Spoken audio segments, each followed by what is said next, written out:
know, it's Tier List Tuesday, but more than that, it is the big tier list. The big one. Big one. Coming to you live. We're going to rank all of the factions in Warhammer. Really excited about this one. I never get to do these. That's right. Yeah, this is a fun one. We're going over every single faction in 40K and where we think they stand. So there hasn't been a big balance update or anything lately, but it's been a while since we've done one of these, and the game has actually kind of shifted and evolved a ton as the last huge updates have kind of settled. And we're about to head into the World Championships Warhammer, and then really soon after that, LVO. So this is kind of how the game is going into those kind of end-of-the-season tournaments. Yes, and because we're prepping for the finals and LVO and whatnot, I feel like we have a pretty good grasp on where the meta is. Mm-hmm. And there's always going to be some amount of change between where you think the meta is going to be when you first see changes and where the meta actually ends up being. Yeah, so you can check out, I think we did a tier list a couple months back, which was immediately after the update. And this is our more evolved opinions as we've played a bunch of tournaments and things like that. That's right. That's right. I mean, I think the TLDR here is I think the balance update did a very, very good job. It really did, yeah. I think we're going to see a lot more of a kind of a collapsing of armies towards the center. Yes. Which is really nice. It does feel, with a couple of exceptions, probably about 5 armies, in my mind, are outside the band of what we want. That's exactly what I would say. Like 2 high, 3 low, and if you take anything else, you can just win against any of the other factions. Yep. With some, matchup exceptions. I would go out on a limb and say in terms of improvement from where they started to where they ended, the last balance patch was probably the best the game has ever seen. Yeah, I don't know if it's better than, LVO last year. 9th edition was pretty damn good, but it's competing at least. I don't mean, total, where it ended up. I mean the jump, right? The game went from being, really not in a great spot to being in a pretty okay spot. Absolutely. Yeah. And I think that's the takeaway here is that I think GW did a very good job with the balance patch. We'll talk about factions in depth, but I think that buffing all of the weak armies and nerfing most of the strong armies was a big deal, and it made the game a lot healthier. So I'm very excited about that. Standard disclaimer here, we are tournament gamers. Yep. We like going to tournaments. It's fun for us. And we like playing at the highest level possible. And in that, some factions do better and some factions do worse when compared to friendly local gaming stores, that sort of thing. Mobility tends to play a much higher role. Options that your army can exploit tend to play a much higher role than raw stats and durability. But stats and durability definitely help. So that's what we're going to be doing. If you want to go a pure win rate based tier list, you can go to StatCheck. Yeah, they are incredible. StatCheck is excellent, and they will help you rank by tier list. They'll help you rank a tier list by pure win rate. But we're going to try and give our somewhat learned opinion on this, hopefully, and try and put our own spin on things. Yeah. So this is our tier list is based not on pure win rate, like you said, but on how we think a faction, the best list in that faction, played by the best player of that faction, is going to pair up against everything else. Absolutely. So basically, maximum possible potential. How can this faction perform? Absolutely. And finally, if you like this kind of content and you want to see more, maybe you want to learn more, maybe you want to join our global community because all these people in the chat are so lovely, handsome, and beautiful, and you just want to be in a community full of those kind of people, then you want to check out the War Room. thewarroom.vhx.tv. There's a link down in the description where we have 2 additional battle reports every single week, as in addition to in-depth. I have Jack Theory, which is me going over theory concepts. There's one coming out today about how to stage units and the benefits of doing so. There's also in-depth knowledge about factions. We're starting up our masterclass series soon. Things like that. If you want to check any of that out, there's a free 3-day trial down in the description below. Finally, before we get to the tier list, there are a lot of comments. And there's going to be a lot of super chats. Yep. But we're going to hold them all till the end to not interrupt the flow of the tier list, but we will get to each and every single one of them at the end of the video. So thank you so much for your support, and we're going to get to them all at the end. But I did want to shout out the membership Vindicare for sniping Sanoct the Fate Twister and gifting him a membership. Thank you so much. Congratulations to Sanoct. Make sure you go ahead and accept that in the YouTube settings. Absolutely. All right, let's get right into it. All right. So I can think of no better army to start on than Space Marines. Space Marines. So Space Marines were all right before they got their codex. Yeah, they're fine. They were fine. They were kind of whatever. They were being hard carried by Oath. Oh, real bad, yeah. Yeah, they were being Oaths hard and carried by Desolators. Oath. Yeah. Oath and Desolators. Desolators got ruined, which let's Good. go. Yeah. And Oath got pretty badly hit, and Yes. I honestly thought that the army was going to end up being Terrible. not terrible, but Not- like pretty mid. Very, like, lower mid-tier was my initial impression of the army. They got a lot of cool stuff in the new Yes. codex, but does it outweigh losing reroll wounds on Oath? Time needed to tell. Yeah. But I thought no. Turns out probably yes. Yeah, some of the new detachments really have a lot of strength. The Vanguard, the Ironstorm, and the Firestorm are all really quite good. Yeah, the Firestorm I think still needs a little bit to get going. Like people really need to figure out all the tricks. Yeah. The Ironstorm is pretty easy to make work, but people are coming up with tricks even there. Yeah. And then the Vanguard is just is really, really good. It's just monstrous. It's very, very hard to interact with. It shoots quite hard. It makes really good use of some data sheets. And finally, the Gladius, I think, is being slept on a little bit. It really still quite good. Still quite good. very, very good. Marines also, in addition to the Oath drop, got a lot of points drops too. So they just have a lot of stuff on the table. They do, yes. They got quite a few points drops. And I think you could make a top-tier tournament-winning list out of Ironstorm, Vanguard, or Gladius. Yes. I really, really do. Gladius is a bit of an odd pick, but stay tuned for some list submissions from yours truly. I think Space Marines are actually a very, very good army, and I think they did a good job with it. I agree. I don't think they did a good job with all of the detachments, but No. you kind of can't, you know? Some are the Cries and First Company Task Force. First Company Task Force might be solid in the corner a little bit. It's not great. But I think Vanguard is a very well-designed I agree. detachment. I think Gladius is still very strong.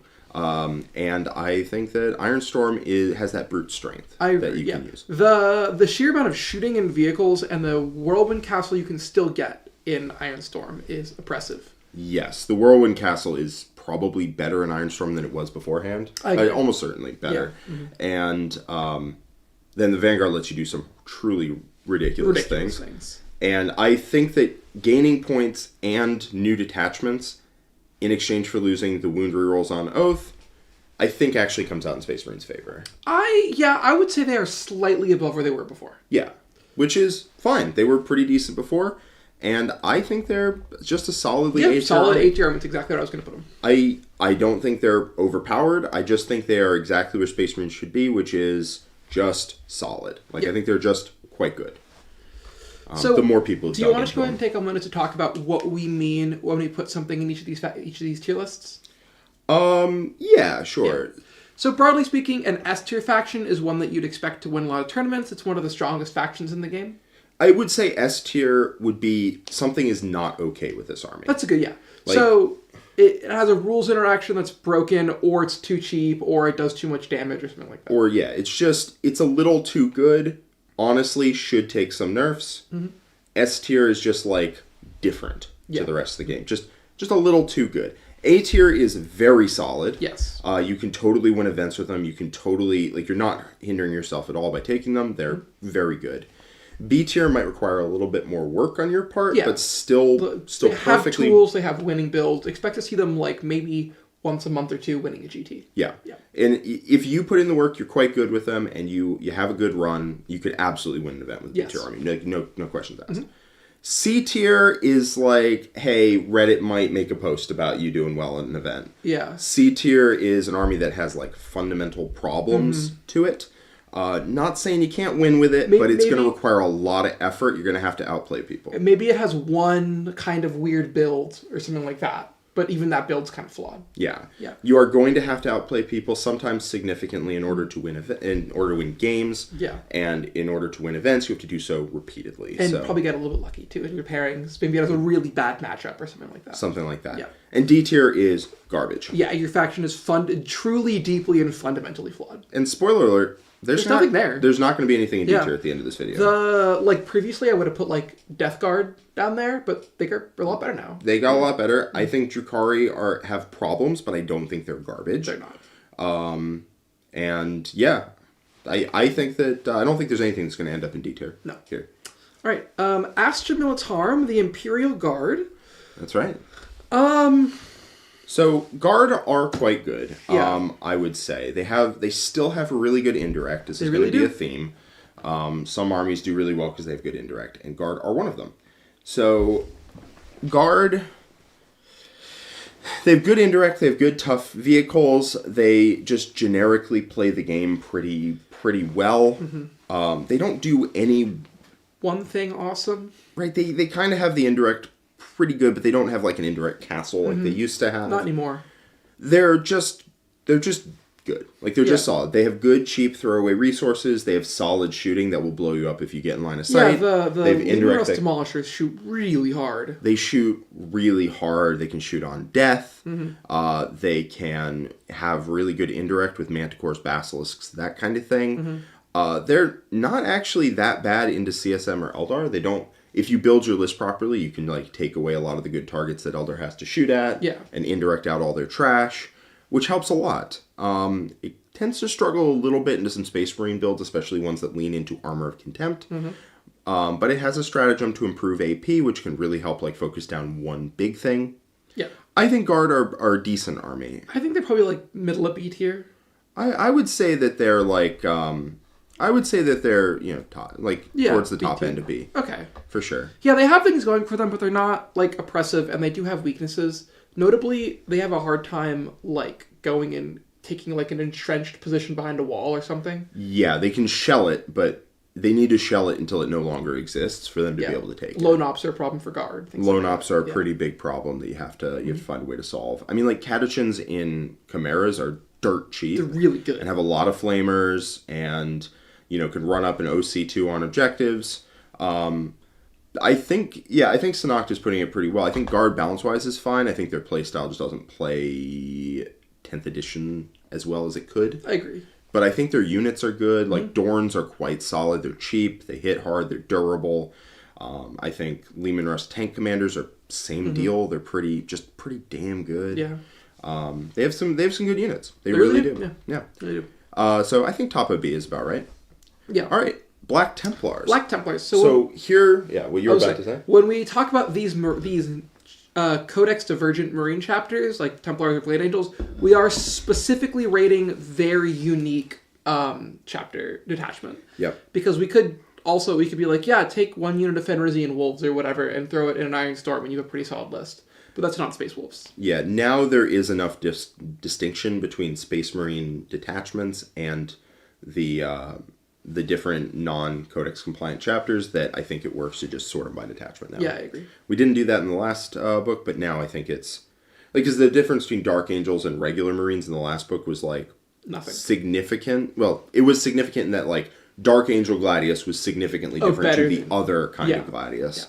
Yeah. But now I think that with the way the detachments works, I think we just rank Space Marine Codex Divergent chapters based off their...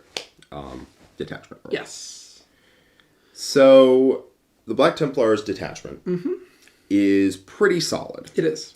What does it give you past unique units that you could take in, say, a Gladius or an Iron Storm or whatever? The Fiumla Pain. It gives you a 6 of Fiumla Pain. It gives you a 5 up on one unit. Mm-hmm. And it gives you... I mean, that's basically what you get. Yeah. You get some strats that are pretty decent. You get Trap in Combat, which is really good. You get Fight on Death.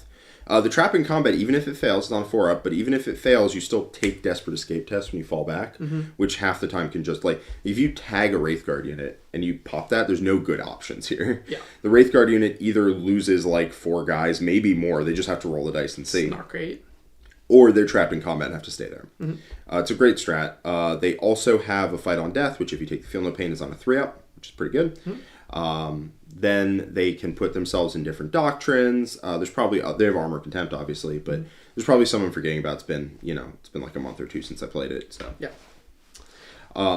you can make a really good Black Templar build in the Gladius or in the Iron Storm. You can make a really good Black Templar build in just the Black Templar one. A lot of pressure. I think Black Templars are just really solid. They are just really solid. They have really good data sheets. They have really good stat lines. If you take 10 Sword Brethren with Helbrecht and a Lieutenant, and not Sigismund's Seal, because that gives you crit 5s, which Hellbrecht already does. But you give them Tannhauser's Bones, and you put them in a Redeemer, and you run them at people. That is really scary. Yeah. The Redemptors are really scary in Black Templars because they're hard to put away. That army, just pretty damn good. Pretty good. Just pretty good. Just pretty good. I'd say A tier. I would say, like, towards the bottom of A tier. Yeah. But I think it's still an A tier. You could totally win a tournament still with Black Templars. Not even a question. Absolutely. You could. Yeah. Yeah, for sure. I think the Black Templar detachment suffers from comparisons to the regular Space Marines detachment because it only lost with the Oath Change. Agreed. Only lost with the Oath Change. It did not gain anything. It only lost things. But I still think it is an A tier. I agree. Yep. Death Guard. Talk to me about some Death Guard, Quinton. So previously, I think this was the worst faction of the game. And what did they gain? They gained really significant points drops. So you have like a credible amount of things now. And they gained effectively +1 AP on all their weapons, or -1 to hit army-wide, or -1 OC for your opponent. The big one you take is the basically +1 AP to all your weapons. It makes them hit really hard. It makes them hit really, really hard. Like, the Plague Marine datasheet is kind of laughably bad. Yes. You're like, this unit does nothing. But all of a sudden, you have lethal sustained 5s and reroll 1s to wound, and +1 AP on all your weapons, and your opponent's -1 toughness, and they're like, and they all fight first, and the like heavy melee weapons will just like walk over and just like punk out an armature, no questions asked. Yeah, because they're like AP4 once you add all the buffs together. Yeah, it's crazy.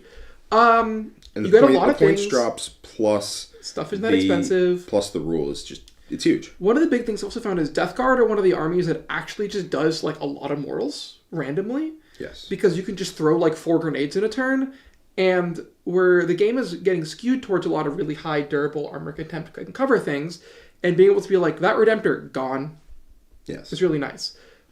I think Death Guard are high B tier. I think they're still very slow. I think they have a problem into the upper end factions, and they can sometimes really just get punished. But they bring a lot of tools to the table, and I think they don't really need that much changes. That many changes. If your army is a good army that accidentally just plays into what Death Guard's trying to do, you're going to have a rough time. Yeah.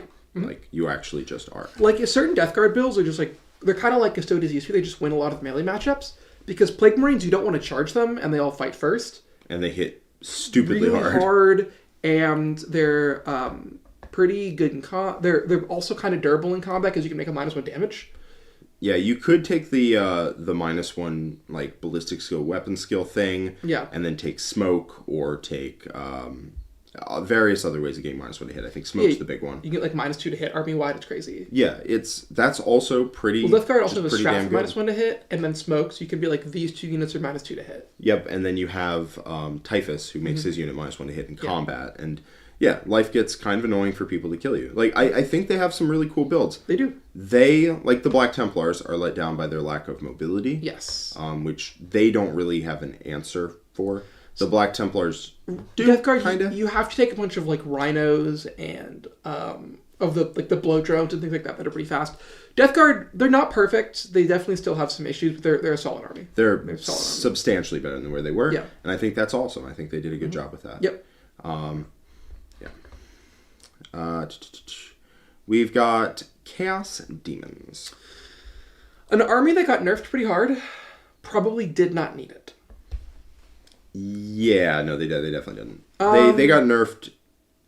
I don't know why, to be honest with you. They got hit like really hard with the nerf bat. Like, I think it was just points. Yeah, but like the points sucked. Yeah, demons just don't have enough stuff.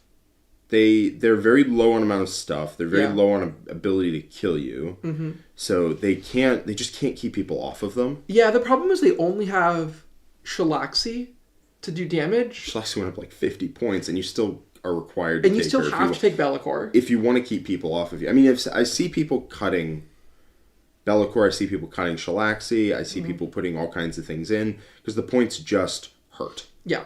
The other issue with demons right now in this particular meta is they don't have an armor save. Which means they live in the invul, and Night Spinners melt them at apocalyptic speed. Yeah. I think demons are just in rough shape. They are a mission play army because they deep strike wonkily. Yeah. They're a mission play army that just doesn't have enough stuff to play the game if their opponent pushes them. but also has no way to stop their opponent from pushing them. I completely agree. You can still do nasty things with them. They're not like a D tier or nothing. No. You can still like introduce Shalaxi to somebody's dome. Yeah, and then she'll just kill something. And she's still hard to kill. She's still really good. She still moves really fast. Yep. I mean, demons are great as an ally, but that's not really how we're rating them. Like, the Changeling is still great, even with 15 extra points tacked on. Yeah, Nurglings are still a good unit. Blue Scribes are insane. Nurglings are great. Selesky is baller. She's crazy. She's so good. So good. But they aren't. That makes a great ally. That does not make a good army. Yes. Unfortunately, Shalaxi plus, I don't know. You can make some big boys that are more expensive than they used to be. Blood Crushers are actually right. shoot that hard. They don't shoot. Shalaxi fights hard, but not like that hard. Like, it's not inconceivable that she charges like a Land Raider and the Land Raider survives. No, it's absolutely not inconceivable that happens. You armor Contempt up, and you've CP roll. It's not like it's fine. Yeah, it's totally reasonable that she just doesn't, that she bounces off something, or if she hits something with an invuln and they spike a couple. Yeah. Shalaxi is very, very good, but yeah, she does not carry the whole faction when the whole faction went up pretty much. Especially the things that you're kind of priced into taking. I still think you can pull off some nasty stuff with Chaos Demons, like C tier. Like, scoring wise, pinks are pretty good at just stealing objectives from people, but people have gotten a lot better at just ringing an objective puck and not letting you 3-inch deep strike on it. People have gotten that skill has propagated out, and people are now the GSC really. The GSC did it. Because people now know that if you don't surround an objective against a 3-inch deep striking army, they'll just take it. Or the other thing you can do is if you just cover the puck entirely. That's what I mean. Yeah. Oh, sorry. Yeah. You can ring the outside of the objective, or you can just cover the puck. Yep. Then both work. Yeah. Yeah. So people have gotten better at denying those scoring plays, and you can't do like the Grey Knight thing where you teleport away and then charge in to physically take the point. Yeah. Because you can deep strike 6 away. You can deep strike 6 away and do it, but you're charging like pinks, not Terminators, and it's not the same thing. You can do Blood Crushers. There is some play there. It's just, I think the army has some problems. I agree. Okay. So C tier? I would say C tier. I think they struggle some. Eldar. My personal favorite, and the undisputed masters of 10th edition so far. They're, in my opinion, probably a little too good. Yes. Yep. They're still a little too good, but they're no longer absolutely dominant. They are in contention for best army in the game. They are. If you play it at the top level, Eldar, when played, feels really unfair still. But they have problems. They do. They do legitimately have issues that have arose. And you can there are lists that can. Previously, it was like, well, the Eldar player is just going to win because their list is way better. Now the Eldar list is really, really good, and it's probably still too good. But you can build things that counter them. Yes, you can. And they have natural predators, and they have bad matchups. They do. It's possible. They don't actually have a ton of bad matchups. They have one. It's Grey Knights. But anything else, they have like 50% at worst. Necrons aren't awesome. Necrons are pretty cooked. I will be honest. Yeah, Necrons those are two pretty matchups cooked. are quite bad. Yeah. I think Eldar need a bit of a love tap, but not by a lot. And I really don't think we were talking about this earlier. Yeah. I really don't think they should hit points on Eldar anymore. I feel like what I'm worried about is them Eldar having a really similar problem to what Votann had last edition, which was at the end of last edition, which was all of their units are too good, but all of their units cost too many points. And the way 10th edition is played, you just need a lot of things to go and do stuff. And I'm afraid that if there's another point to Eldar, they're going to get dropped below that threshold and really struggle. The army would just feel bad, which I understand, right? If you've been terrorized by Eldar, you don't particularly care. But let's be a community here. I think what they need to do, personally, Eldar are S tier. Let's talk about that. They are in contention. They're either the best army in the game or they're like tied for it. Yeah. What I would say, they really just need 2 changes. One, to Night Spinners, because Night Spinners are awful. Yeah, they're just the worst. Oh my god. I mean, miserable. Like, they're too good. They're also bad to play with. Yeah. Because they're just boring. You just pull a slot machine every turn to find out how much damage you do, whether you table your opponent out of line of sight. Or do nothing, but you also slow them down and prevent them from advancing around the board. It's miserable to play into triple Night Spinners. I think you make it so Night Spinners don't do damage and their debuff is changed. Yeah, I mean, I think what they need to do to Night Spinners is just make them damage 1. That would probably work. They should not kill that hard out of line of sight while slowing down. Or you leave them as damage 2 and you just remove their slowdown roll. Yeah, that works. Or you remove Twin Linked or something like that. Or you remove Twin Linked. I think any of that would be fine. They just do too much damage out of line of sight and while slowing you down. Agreed. They need to do one of the two, not both. Yep. And then I think Phantasm needs a really big change. I would say if they made it so it only applied to non-Wraith units. Non-Wraith units. Yep. I think that would be fine. The Wraith Guard kind of carried the faction. Or if you made it D6 inches instead of 6. Or if you made it when your opponent gets within 9. Yeah. Just give your opponent some kind of counterplay. Well, you're thinking of Wraith Guard. Everyone else moves 7. But yeah.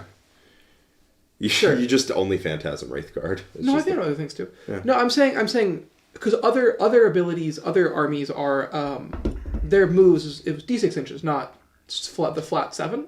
So I'm saying make it like other factions' move abilities, right? Yeah. Vix in chat says straight up delete it. That could also probably work. Yeah, I mean, like honestly, I'm not sad if they just delete it. Yeah. Also, great having you in chat, Vic. Sad you're not gonna be at the finals. My heart broke that day. Yeah. I think Aeldari need just a bit of a love tap. I don't think they need points, but if they don't fix the rules, then they do need to fix the points. The Aeldari need a nerf of some kind, but it does not have to be substantial. Yes. They need they're just like a little bit off the top. Yep. It's Wraith Guard and it's Night Spinners, and that build is miserable to play into. Please remove it from the top end of the game. Yeah. If you go forward if you move forward to like Falcons and 5-man units running around the board, I think the army is going to still be quite good. Yep. I just don't think it'll be miserable. Like, it's just your whole army's slow, your whole army takes damage every turn, you just can't do anything about it. Yeah, cool. Anyway, whatever. I don't think they need much. I think they just need those 2 rules to change, and they would be totally fine. Right. Moving on to Admech. Admech. A faction that needs help. Yes. The big Admech are about to get a codex, so, whatever. We'll see. We don't know what's in it. I think the biggest issue for Admech right now is that a lot of the units don't really do damage. And, aside from Breachers, and their detachment is garbage. The Rad Cleanse thing? Yeah, it's not good. Really not good. Not good. Not good. But a codex is going to change that, right? They're going to get 5 more options? I would hope so. Yeah. The problem is, right, like, Space Marines and Tyranids got a whole bunch of new detachments. Yeah. But, this is future casting, we don't know. Mm-hmm.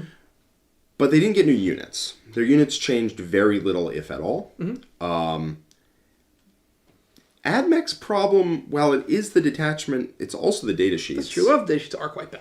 Their data sheets aren't great. And they could price them into being viable. Like, they could just take the Votann route and be like, fine, you don't like the data sheets? You don't like the rules? Have 1,000,000 of them. Yeah. They could do that. We'll see. That would be a way to fix it. I'm not even necessarily against it. Yeah.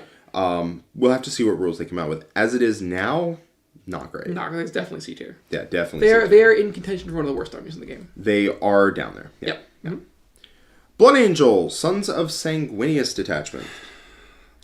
They hit really hard in combat. They do, in fact, hit really hard in combat. And the Sanguinor is an amazing character. Yes, but you can take him in any detachment you want. As far as the Sons of Sanguinius detachment, they hit really hard, but that's kind of it. Yeah, that's fine. They're fine. It's fine. They're very fine. It utilizes Death Company quite well. It lets you do some cool stuff. I don't think it's amazing. No, they're fine. I think it falls into just like B tier. I don't have a lot to say about them it. and Death Guard are very similar. They are. Yeah. They hit really, really hard. If you let yourself get charged by like... well, you saw. Yeah. If you let yourself get shot and charged by 10 Death Company in Sons of Sanguinius detachment with lance lethal hits on the charge and whatever, you die. The crazy part, you just like walked in and just like ate Mortarian's breakfast. And a 10-man squad of Plague Marines. Yeah. Because I shot them to death with Inferno pistols and just, BOW! Mortarian, go to sleep. Yeah. Yeah. But I think they have, They have some problems. that's all that their detachment does, is hit really hard. Which is fine. Yep. But, Yep. All right, well, let's get to the one that people have been thinking about. Let's talk about Sisters. Okay. Should we just, eat our words here? No, I think it was the funniest thing that could have happened. Yeah, we're pretty to much. be 100% with you. So for those of you who don't know, last time we said Sisters were garbage, and we ranked them... We didn't even say that. We said they were the worst army in the game. Now, to be fair, we were kind of taking John's word for that one. That is true, yes. But we did say it was the worst army in the game. Now, I believe that. I would have put them there. I would have put them there too. And then we went to the GW Tampa Open, and... we may have lost in succession. Yeah, John, then me, then Jack, 2 Sisters, piloted by Jeffrey Kolodner. Yep. Good job to him. Yep. So here's the thing about Sisters, right? They are strong, but they are not obviously strong. Yes. If you build a Sisters list and you look at it... You're like, this is garbage. You look at the army and go, this is terrible. Yeah. I've done this multiple times since. I've written an army and been like, what am I doing? What are these units? Yeah. This is garbage. I said it on yesterday's stream. Sisters is the army more than any other army that is so much bigger than the sum of its parts. So much better than the sum of its parts. Because the absolute torrent of miracle dice you get really fuels the power of the army. Because you have all these idiot 5-man squads that are running around, and they're all a lot more annoying to kill than they should be. Yes. Oh, I don't want to blame John for this. I'm only blaming him for putting them at dead last. We all would have put them in the bottom 5. Oh, not even. I would have put them dead last, John. Yeah. I thought they were terrible. Yeah. Yeah. Yes, so continue your... Yes. But yeah, so the thing is, you kind of have in your head, you're like, this is the math required to kill 5 Battle Sisters, right? Like, I know if I shoot these 10 dudes, it'll kill those 5 Battle Sisters. But, sometimes you kill 4 Battle Sisters, and sometimes you kill 6, or whatever. But Sisters, very consistently, they're like, okay, well, there's 1 left, and I have 1 save left. That 6 up invuln, passed. Yep. The absolute fire hose of Miracle Dice that gets pointed into your stupid open mouth at the end of the game is insanity. It's every activation by the end of the game. So, every single time they shoot or fight, or you shoot or you fight, there's a miracle die in there just to tell you that it works slightly worse than you want it to. Or better. Yep, and so the thing about Sisters also is 1 Melty-Melta is not awesome. But every unit has 1 Melty-Melta. And 1 Melty-Melta from every squad either auto-hits or auto-wounds or is flat damage 8. Yes. Now, they don't always have 6s. No. But, if you need a 3 to wound, you need a 4 to wound, you need a 5 to wound, there you go. And you just mess with the dice. Always. Over and over and over and over and over again. Until all of your units do a little more than you think that they would. And they survive a little bit better, and there's so many things. In addition, they have, as you said, a ton of stuff. They got points drops out the wazoo, and they just have a lot of things. And all of those things have power armor. All of those things are vehicles that are tough to kill. And, it's just a tougher army to deal with than you would think looking at it on paper. Yep. I don't think it needs, nerfs or anything. No, it's fine. God, no. Let's all calm down. They are still an army made of 1 wound, toughness, 3 bodies, with a no gun that is higher than strength 12, except for the Hunter Killer Missile. Yes. But I think they are shockingly better than they look on paper. I completely agree. I think they're, I would say, very high B tier, low A tier, that kind of... I would say they're low A tier, to be honest with you. I respect Vic's opinion here. Vic in the chat is advocating for them top of A, top of A, top of A. I respect your opinion very much. Yep. I think we're quibbling over the details. Yep. I don't think that they are quite at the level of some of the other armies up there. But they are very good. They're good. They're fine. They don't need to be touched. They are as they are. Yes. Yep. I think they are solid. I do think Jeffrey, as far as I know, did not have to prove himself into... no, he beat Eldar. He beat you on Eldar. He beat John on Nids, and he beat me on World Eaters. He did prove himself into some top tier armies. He didn't play CSM. I don't know what that matchup looks like. I think I think they would struggle to beat Eldar consistently. Yeah. But I think they're solid. Yep. I think they're solid. Yep. I think they just go up there, and they are just a better army than it looks on paper. I agree. Don't think they need changes at all. I think they're just solid. Chaos Knights. Chaos Knights. They're very stat checky. Yeah, we're basically at a settled list for the army, which is like 11 to 13 dogs, little knights, and then some demon allies for flavor, and and that's it. That's basically it. If you take six brigands, and then you fill out the rest of it with carnivores or stalkers or huntsmen. Yes. So that build's not bad. It has some issues, specifically like if your opponent packs a ton of anti-tank, you're probably in trouble. I think Chaos Knights really have the issue where if your opponent has the tools to deal with you, that you just lose, and if your opponent doesn't, you just win. I think it's a little more than that, right? It is a how fast can you deal with this profile, not like a sheer stat check run you over.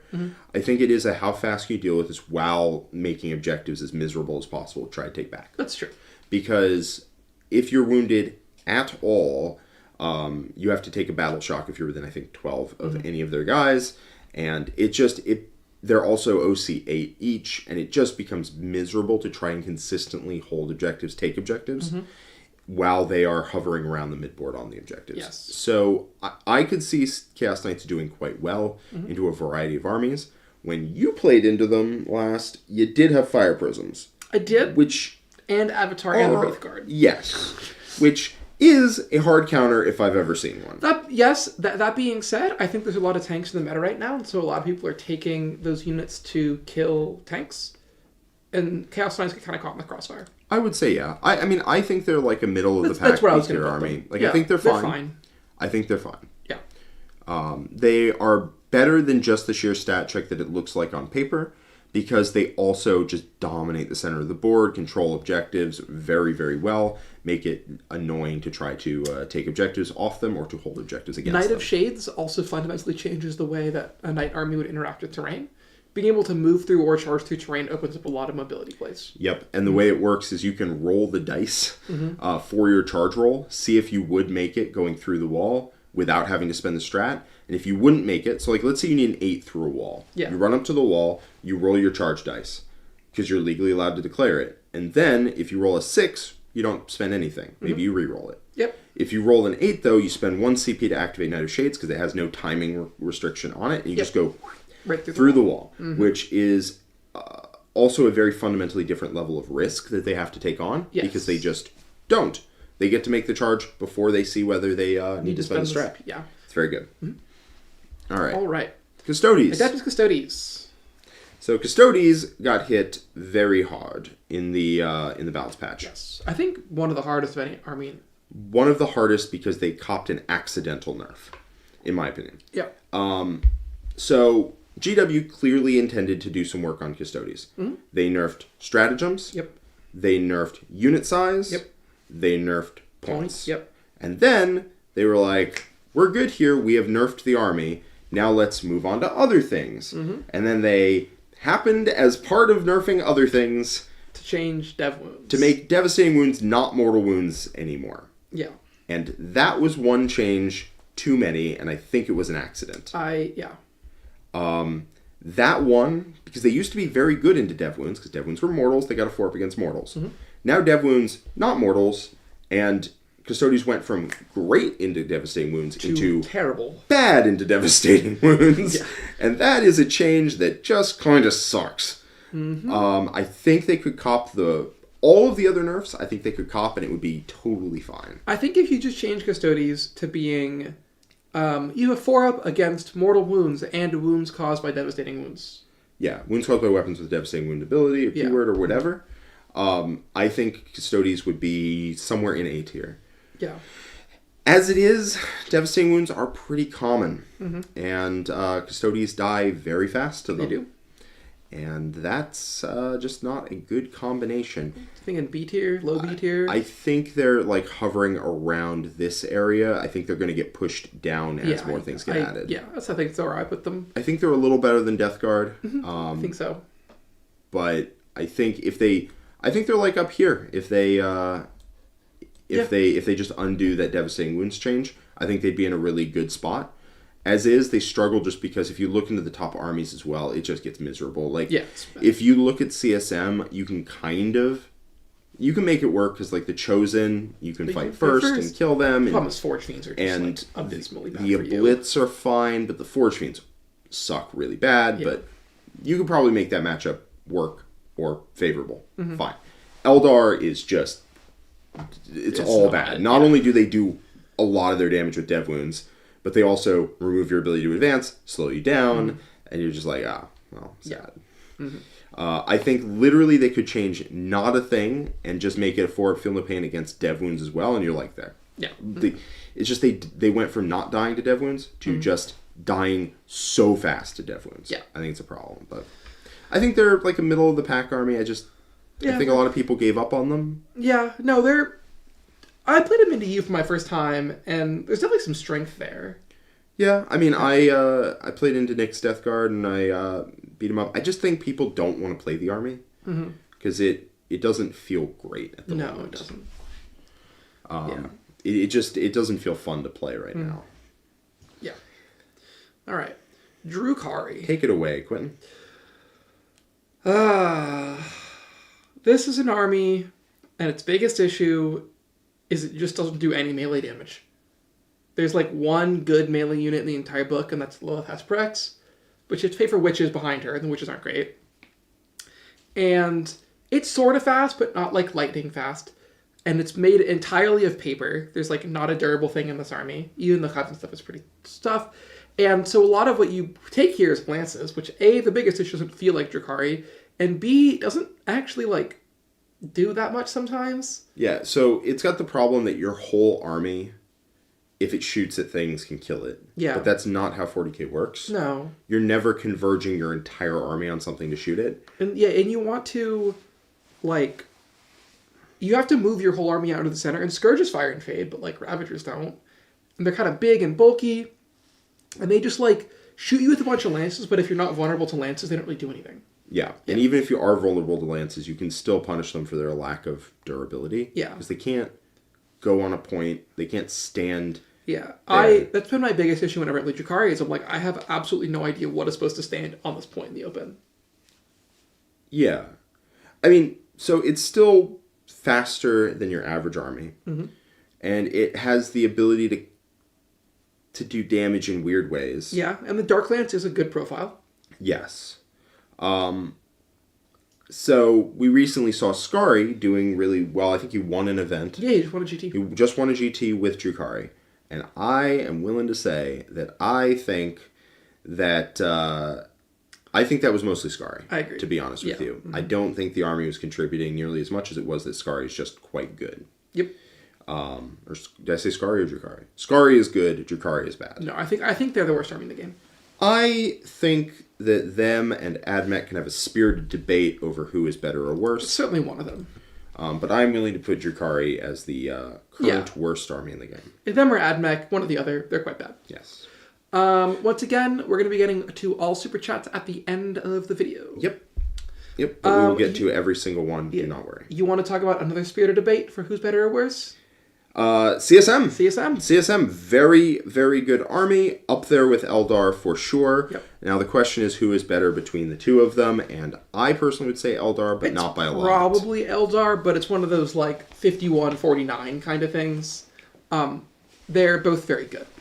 Yes. So CSM used to be kind of middle of the pack, kind of A tier, but like solid, but not like crazy. Yeah. Because everyone at the top end of the game had broken rules and broken interactions. Yeah, the Omega GSC bombs and Omega GSC you couldn't really interact with. The Wraith Knight, that Phantasm then fire and faded and shot you from across the table. Yeah, like they had to deal with they were playing an army that hit very hard. And they were just playing against armies that were playing 11th edition, you know? Like, it wasn't a fair comparison. No. But a lot of that has been toned down, and CSM have skated 100% by the nerfs. Like, they hit like Abaddon and the Terminators, but everything else stayed the same. And now people are figuring out Chosen in Rhinos, advancing and charging, hitting really hard. Chaos Lords hit really hard. And then everything that used to hit really hard still does. So you have Forge Fiends, you have Obliterators. Cursed Cultists are still pretty good. Cursed Cultists are still Abaddon's pretty good. Still not terrible. Abaddon's not terrible. Yeah. You have Warp Talons.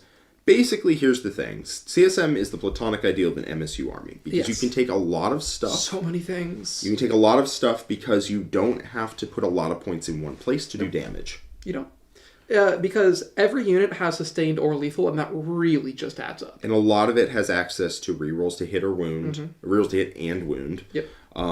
As well as sustained lethal. You don't need to attach characters to units to make them hit hard. Nope. You don't need to take a 400-point unit to hit hard. So you can take an 100-point unit. You can take, a 200-point unit.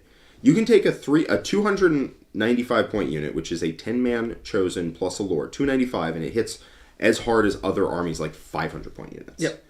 Which means that you get to take a lot more units that if they brush up against your opponent, they die. Yes. Which makes it very hard to deal with. Yeah, it's really hard to trade into CSM because if they go 1-for-1 into you every time, they'll come out ahead. Yep. Yep. So that is just a problem to deal with. They have like a 100-point unit in the Warp Talons. I think it's literally 100. It's 100 point, yeah. It's 100 points that will hit stupidly hard if you just let it hit you. Yep. And so what that means is that every unit in their army is very scary, so you have to address all of it. It's also pretty fast, too. It's also pretty fast. One other big thing to note here is their strats are some of the best in the game. Yeah, they have insane strat support. 1 CP full rerolls to hit and wound. Why? 1 CP load up on any of their units. Why? So they have to call a lot of these before the game starts, but they have, units like Rhinos with undivided units in them. So the Rhinos can just be Cloud of Flies and prevent you from shooting them. And then the unit gets out and goes full rerolls to hit and wound with sustained and a character that hits pretty damn hard. Yeah. Advancing and charging across the board. You get things like Nurgle Forge Fiend and an undivided Forge Fiend. So one of them can be in a position where it's a little unsafe, Cloud of Flies. The other one can come on the board or rapid or walk on or whatever, and then shoot and get full rerolls to hit and wound. Yeah. You get Obliterators. Like, they get to use a lot of their strats on the units that they want them to. And their strats are bananas. Yeah, they're really good. No, they're just a good. They're just a really solid army. Yes. They're just really solid. Yes. They are with Eldar in the 2 good. I think CSM you could probably pick up points though. They just need less things in their army. Yeah, I think they just need to be priced like they do the damage that they actually do. I agree. Yeah. Because Warp Talons are priced like their data sheet, and you just forget the fact that they'll sustain 5s. They have sustained like 5s. Yeah. Yeah. You just forget that. So, I think CSM are just in the 2 good camp because they do MSU threat overload insanely well. Yeah, I agree. They just put 1 billion units in front of you and say deal with all of them, and then you don't because armies are not great at killing 2,000 points in a single turn. And then they're like, sick, you're dead.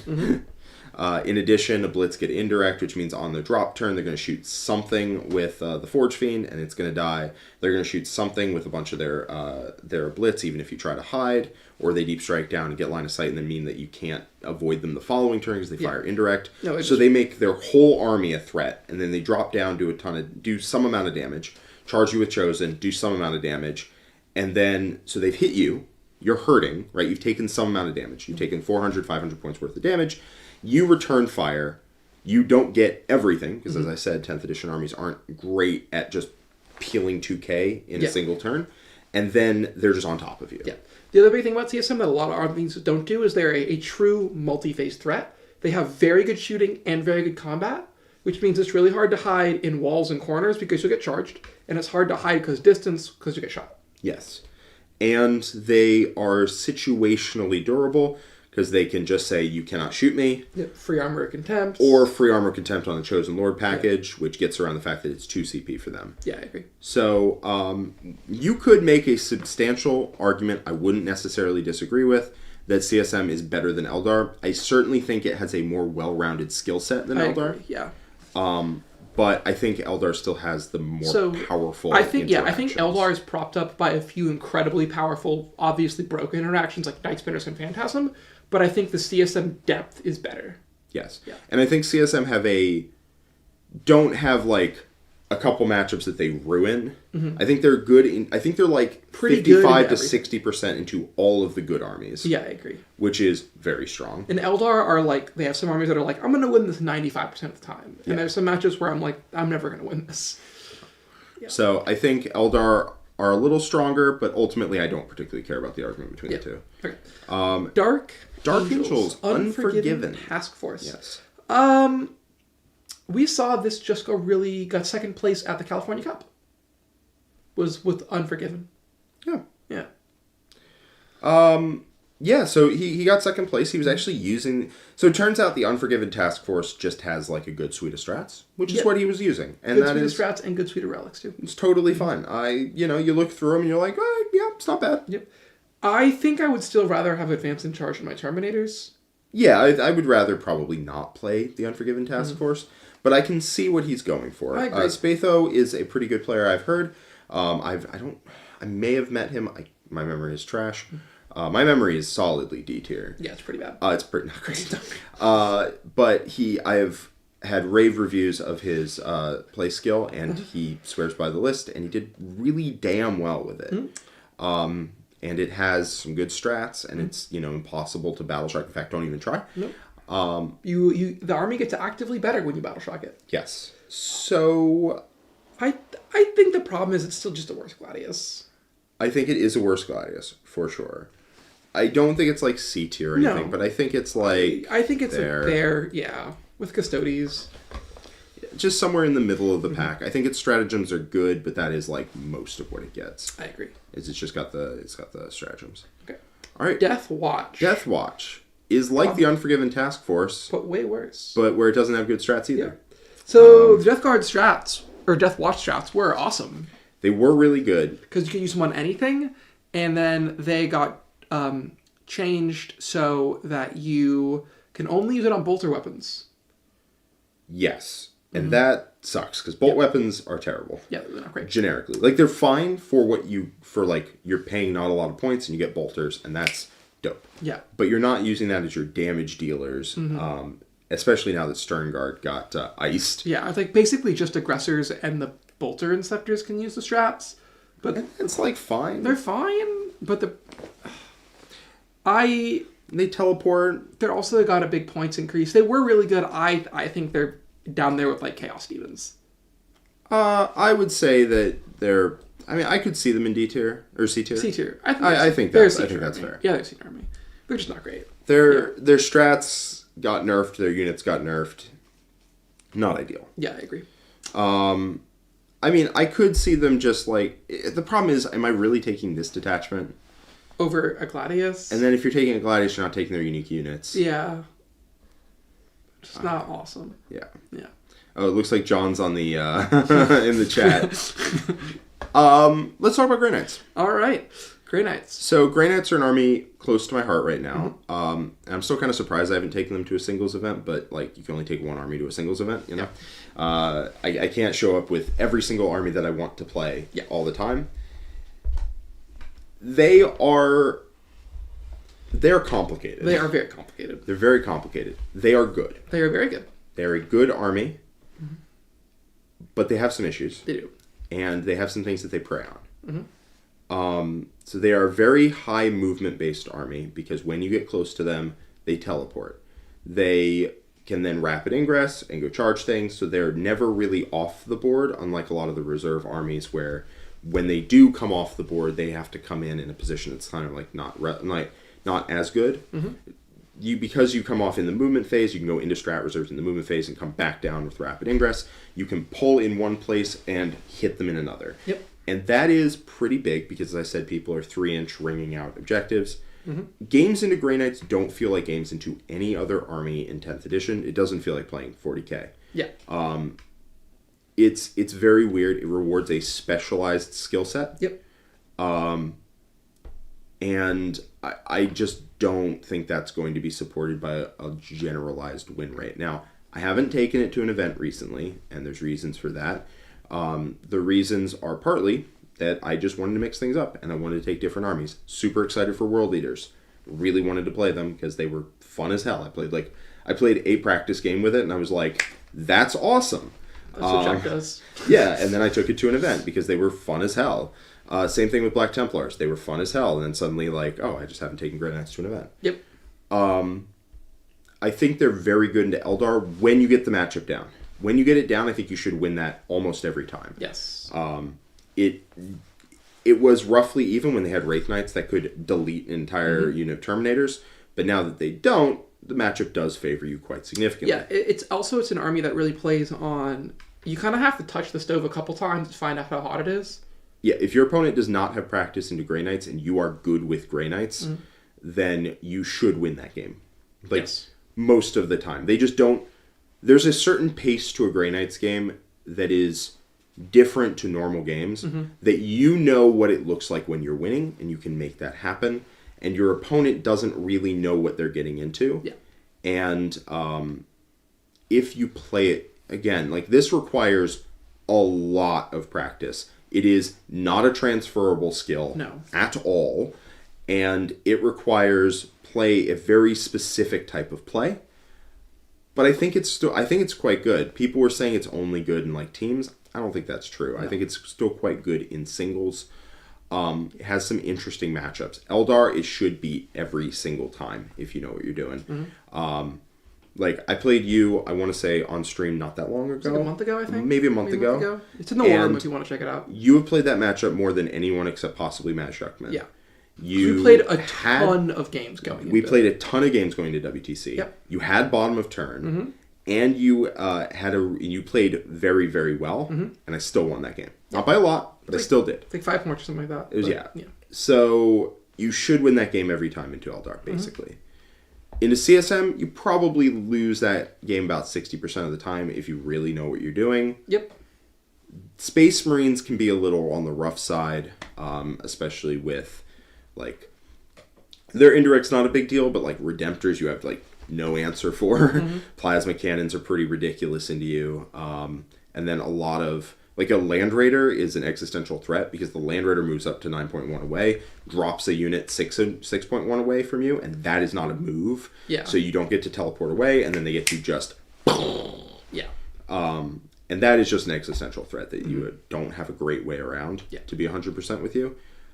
I've rambled a lot about this. I think Grey Knights... I think I could go to an event and do very, very well with Grey Knights. But I think they do have problems. I think they're B tier. Yeah, high B tier. I think they're top of B tier. Exactly where I was going to put them. Yeah. I think, again, remember B tier is... Armies that are probably fine. Armies that are good. You can solid armies. You can do well with this army if you know what you're doing. Yep. I actually think Blood Angel is going to come down. I was going to say now that I see it, yeah. I think you can do well with armies in B tier if you know what you're doing. A tier is good armies. Yep. S tier is probably these need some hits. Yes. They're too good. Yeah. But yeah, I think at an event soon I will take Grey Knights, but I am very changeable on how excited I am for different armies, and not all of it's based off the power level of an army. Yeah, if you were a fly on the wall here at the Art of War office, you would see Jack in the what if I take this army quite frequently. Yes. It's fun. Yes, I think for the finals I went through about 5 different armies. Just not really feeling Grey Knights for this one. Yeah. Not that I don't think it's good, I'm just not feeling it. Yeah. And that's, I will be feeling it sometime soon. Yep. And then I will take it to an event. All right. World Eaters. Werble Beavers. They are they're just a good army. Yeah. They're just a good army. Yeah. Solid army. They definitely have a I went first, I'm gonna rush at you kind of like a you can do that. You can also play a lot more of a cagey game with them, but their upsides are they're really, really, really fast, and they hit really, really, really hard. But you don't have a lot of guys. If you play the game like a dummy, if you play the game like World Eaters are supposed to play, if you play the game you walk into a friendly local gaming store, there is the World Eaters player. How does he play? He deploys on the line, he goes first or he doesn't. He scout moves directly forward, he runs right at his opponent. And I am not going to lie to you. That happens sometimes. Yes. But it doesn't happen most of the time. So the way that they really work, if you deploy on the line and you run forward at your opponent every game, you're going to lose more often than you win. But what you need to do is you need to use your massive threat ranges to establish control over objectives and use that to pressure primary really, really strong. Really, really hard. It doesn't necessarily mean you just put your army out to get hit. What you do is you pressure the center because your threat ranges are insane. 22 plus a charge on Angron if you have all the buffs. 17 plus a charge coming out of a Rhino or being an 8-bound unit. You can put a lot of pressure on your opponent to like not step into range, but then you control the objectives. They do step into range. Then you get to hit them. Things like that. It puts the ball in your court for a lot of the tempo. Now they have some issues. They only do damage in melee, which can sometimes swing around to bite you in the ass. So like transports can be a huge issue. Transports are a big problem. You have to force your opponent to come out of those with good objective If your control. opponent has lots of cheap screens, they can just like block off the board. It can be an issue. That can suck some. Fight on Death is a little... Armies that can shoot you really hard while remaining competent in melee is a little tough. And that's a big deal. Also, -1 damage is kind of not great rough. Because there are a lot of high strength, +1 to wound, good AP, damage 2. So if you have like 4 wound Terminators with -1 damage, it's not great.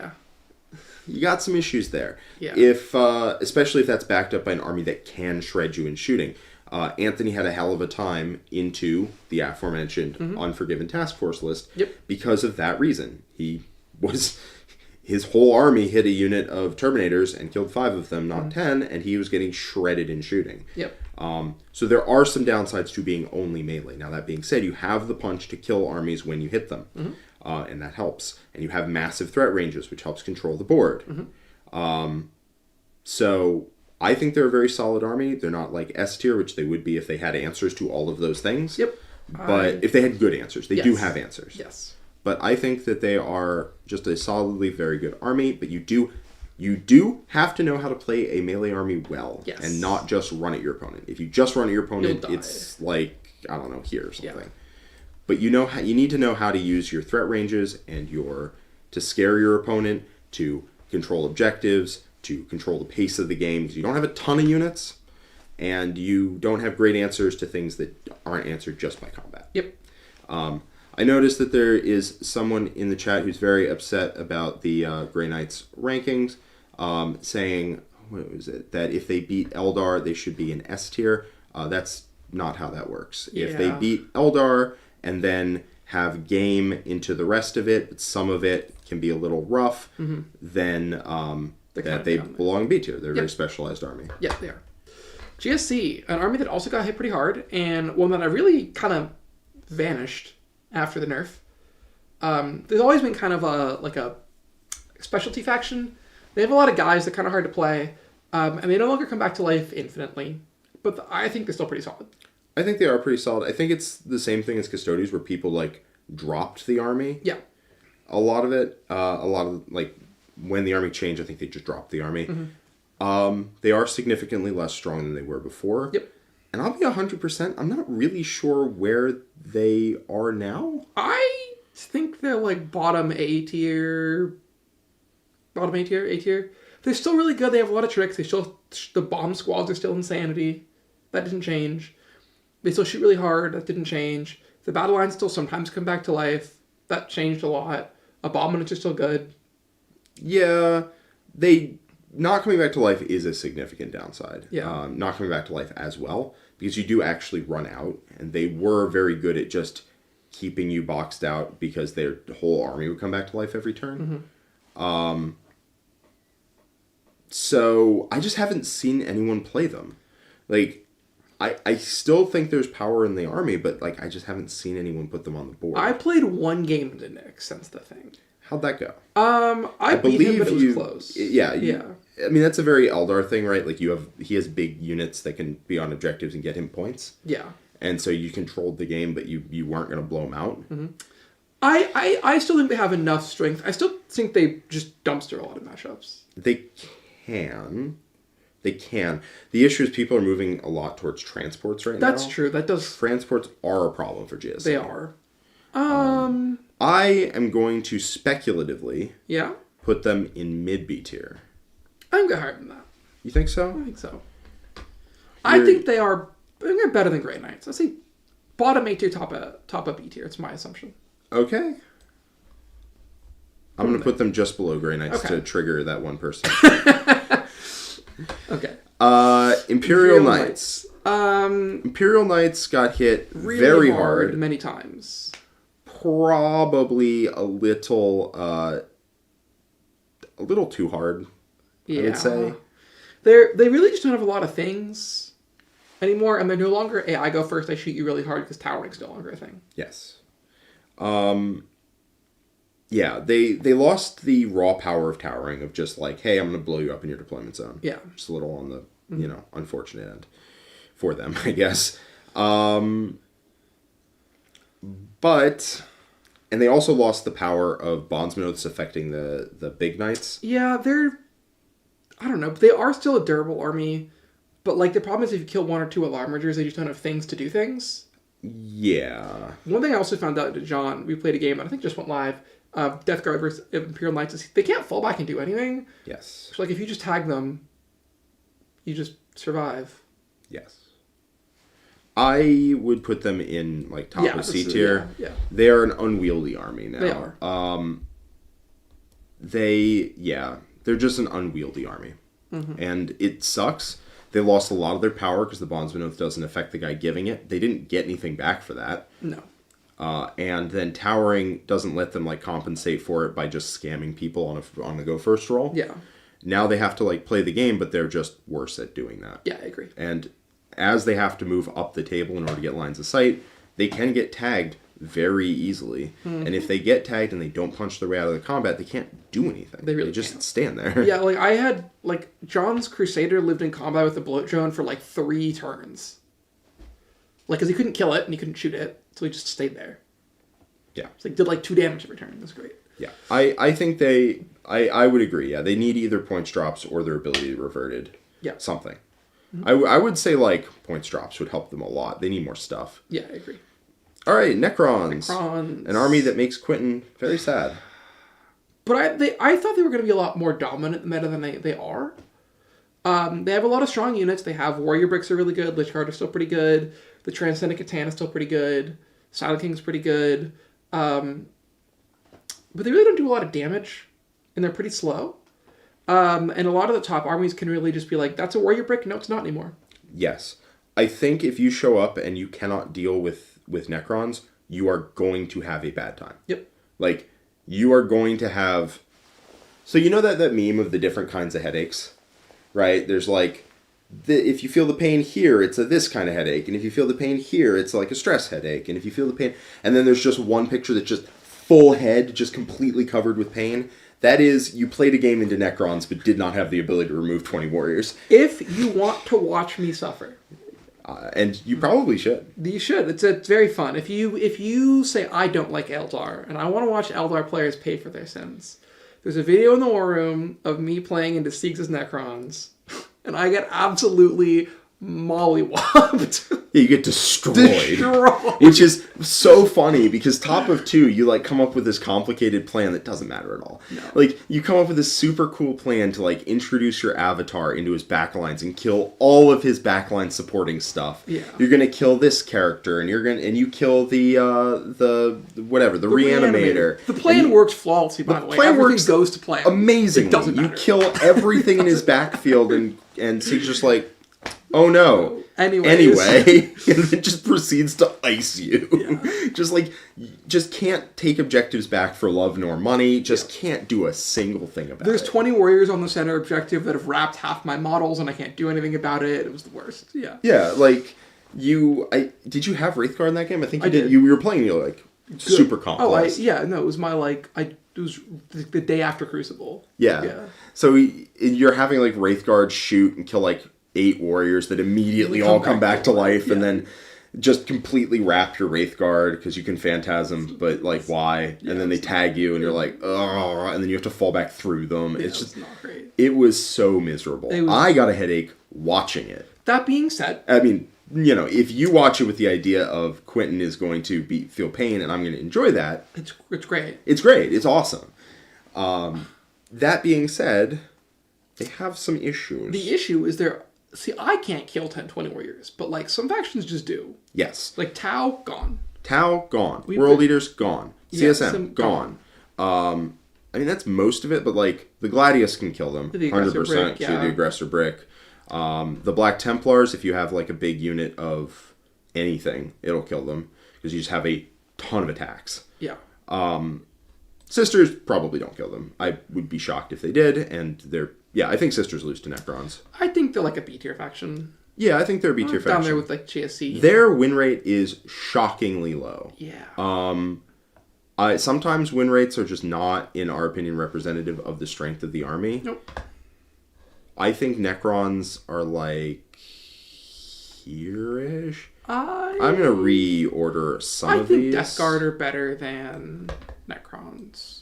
I'm going to reorder some of these. Yeah, I think it's probably down there. I think that's probably fair. Yeah. Necrons, I think that looks good. Necrons beat the piss out of Eldar. Yeah. Like, it's bad. But anyone who answers yes to that, can you kill 20 warriors? Is a huge problem, because there's no way you can avoid it, right? Your dudes move like 5. Yeah. You're just taking that to the dome. Now, there are ways to manipulate it, but you're still at a disadvantage, right? Yeah. You can screen, you can do this, you can do that, you can try to get their resources, you can try to pull out their resources that can kill 20 man and then kill them. 10 Arcos do not beat 20 warriors, I am sorry.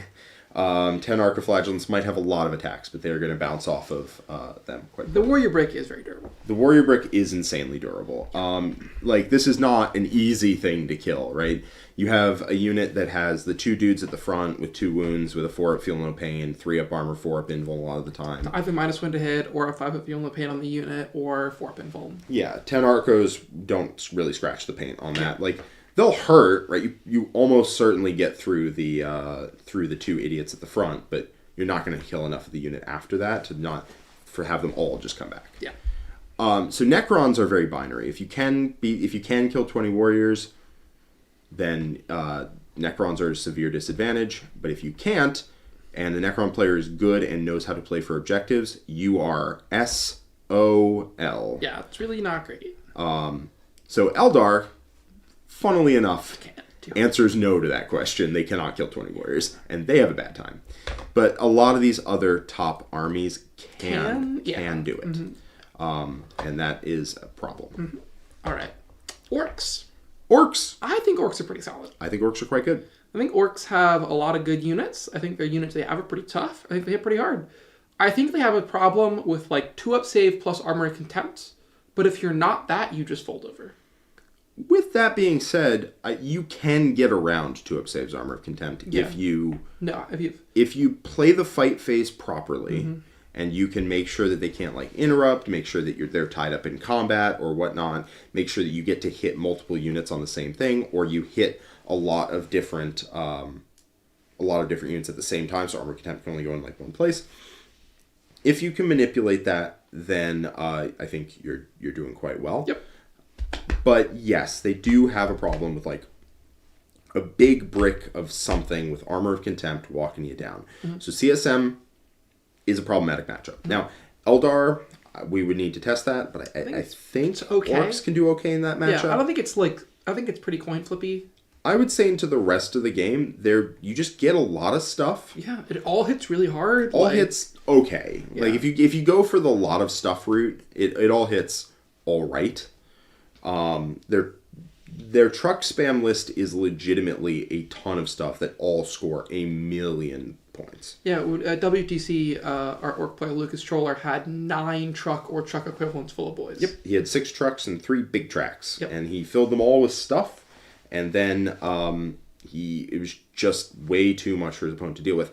I personally am probably going to record a game today against Richard with a list that is 6 trucks with, like, I can recite the list. It's Mozrog, it's a Beast Boss on Squig Sword with Head Wappas Kill Choppa, it's Badruk. It's 5 squads of boys, 1 squad of Flashkits, 6 trucks, a squad of Gretchen, 3x3 Squig Hog boys, 3x5 Storm boys. That is a lot of stuff. It's so many things. It's a lot of things. They all hit hard enough that you lose like a trash fight, right? Like your nonsense versus that nonsense, it's going to win, and it scores points at light speed. So I think that something like that is quite solid. They're like low A tier, high B tier. I would say that they're like in this worldly vicinity. Yeah, about there. Okay. I think they're just really good. Space Wolves. Space Wolves. The Space Wolf detachment is not good. Not great. Champions of Rust has fundamental problems. Space Wolves have solid characters. The Thunderwolf data sheet is one of the best units in the game on paper. If you just look at its points for what the raw stats you get it's great. If it was on the Squig Hog basis, that'd be awesome. The issue with Thunderwolves is, boy howdy, are they so big. Yes. You cannot get them anywhere. You have to go, like, single file line through the, through, like, terrain features.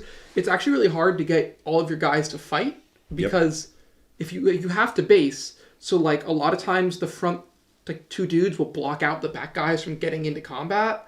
Because they kind of form a column. Yeah. So the front 2 guys block, the next guys get to base, and the fight, back 2 guys and the back can't. 2 guys are just like, woo, go guys, woo, go for it.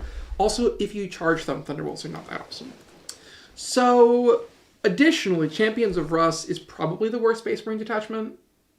Yeah, it's competing for it, for sure. The issue with it is that the buffs you get are pretty fine, and you have to jump through a lot of hoops to get them, and your opponent is pretty easy to deny them. And when you achieve all of those things, you don't really get them. You mean like what you get is fine, right? Like, you can play Black Templars and get a 6-up Feel No Pain at the start of the game all the time, or you can play Space Wolves, and if it's raining on a Tuesday, you get a 6-up Feel No Pain. If your name is Jeff, and you were born on the 1st of the month, and it happens to be raining outside, and also Saturn is ascendant, or whatever. You get like a 7-up Feel No Pain. You get the 6-up Feel No Pain. It's probably a little better once you've activated it. I'm not 100% sure. I won't pretend to have read that codex more than once and more than like a while ago. But yeah, it's not ideal. Yeah. Stormlance does help Space Wolves a lot. The Advanced in Charge Thunderwolves is pretty good. Wolfjail's pretty good. I think they're competing with Deathwatch.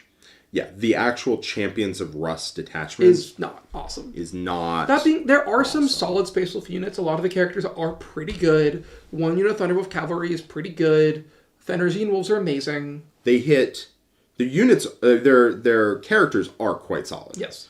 And if they advance around the board and charge around the board, that's pretty good. But they don't do that in the Champions of Rust, and that's where Champions of Rust is. Yep. I think if you want to make a Gladius or Stormlance, I think if you base it around Space Wolf specific units, I think it's going to end up hovering in the like here-ish to there-ish range.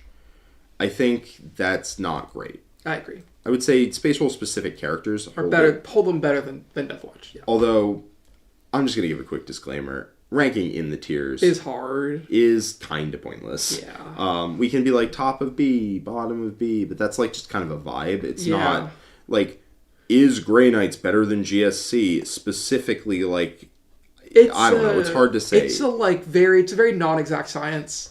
Where exactly does Death Guard rank exactly with Chaos Knights? Nice. Are they 54.1% versus 54? It's just tough. It's hard. Yeah. It's tough. Let's put it there for funsies. I think Death Guard are better than CSM. Yeah. Or CK. Tau. Tau are pretty solid. They're pretty solid. I don't know what their win rate is. I think it's pretty decent. It's pretty decent. They have a lot of stuff. Breachers are really good. Devilfish are really good. Christ Suits are really good. They have a lot of good characters. The problem with the army is that none of their stuff kicks in until pretty late. Like, they don't get any of their things until like turn 2 or 3. Yep. Which can make it hard to be awesome.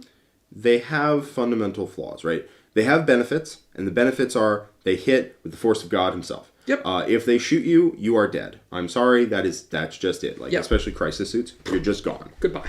And they move quite quick, and they have a lot of stuff. Yes. And they have a lot of stuff in transports. That is high OC. The Devilfish plus Breachers, the Breacher-Fish combo, quite good. Yep. Downsides, they're bad at dealing with multiple things They at really the are. same time, because crisis suits obliterate one thing, but are bad at splitting fire. And the rest of the list is, like, not bad at killing units, but they're bad at killing tough units. The other one big downside is Tower basically pigeonholes it taking like 40 points on Bring It Down. That also sucks. Yeah. Yeah, because every single crisis model is 2 points. Yeah. And that is rough. And then you want to take 4 Tetras and 2 Devilfish and some Piranhas, and you're just like, oh, I gave up all the points. Yes. Yeah. So Tau have some downsides and they have some upsides. Mm-hmm. I don't know. I would probably say they're like low A. Yeah. I think they're pretty solid. I think you're low A. Yeah. They're pretty solid. They are fast and they hit hard and they have a lot of stuff. I agree. That's awesome. Yeah. That is enough to put them there. But like homers Bring It Down, the fact that you just like give up a 35 on that is rough. Mm-hmm. And if they get into your deployment zone, it gets worse. But yeah. All right.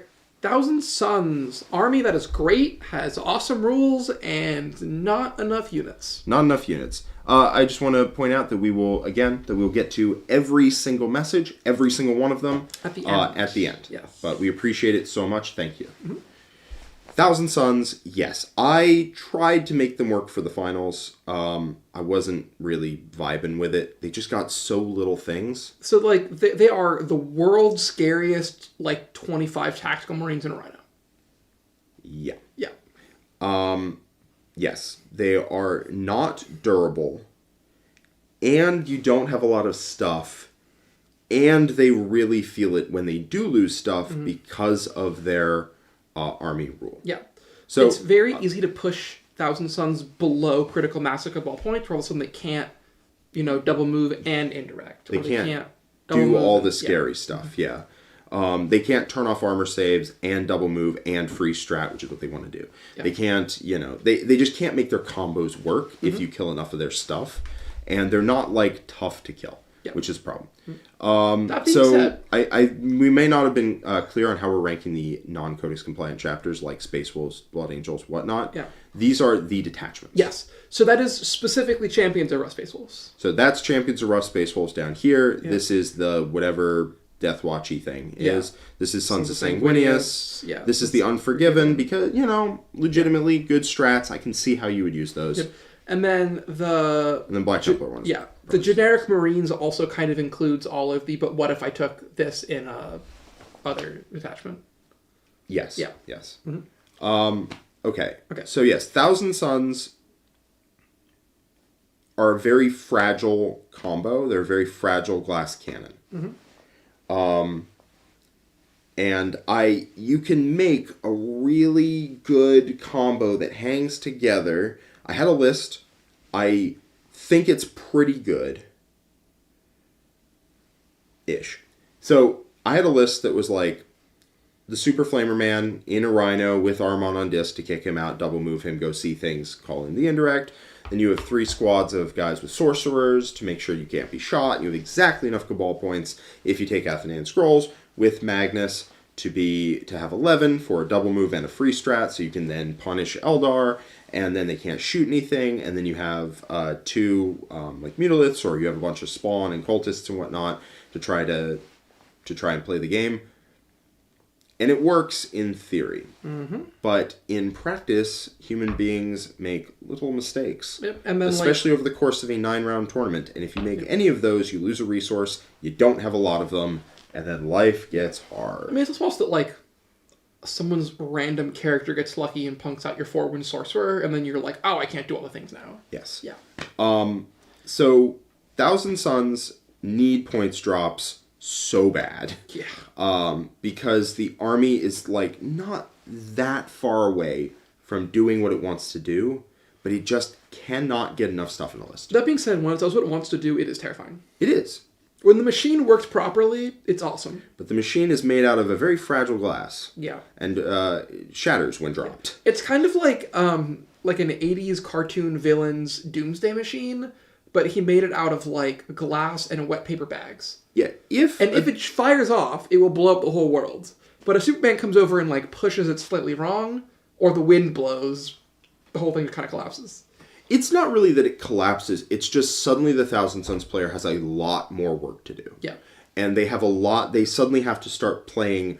They suddenly have to start outplaying their opponent harder than they were before. Yeah. If like they lose a random extra unit because a unit got in range, did more damage than it was supposed to. Yeah. Oops, you lost a unit.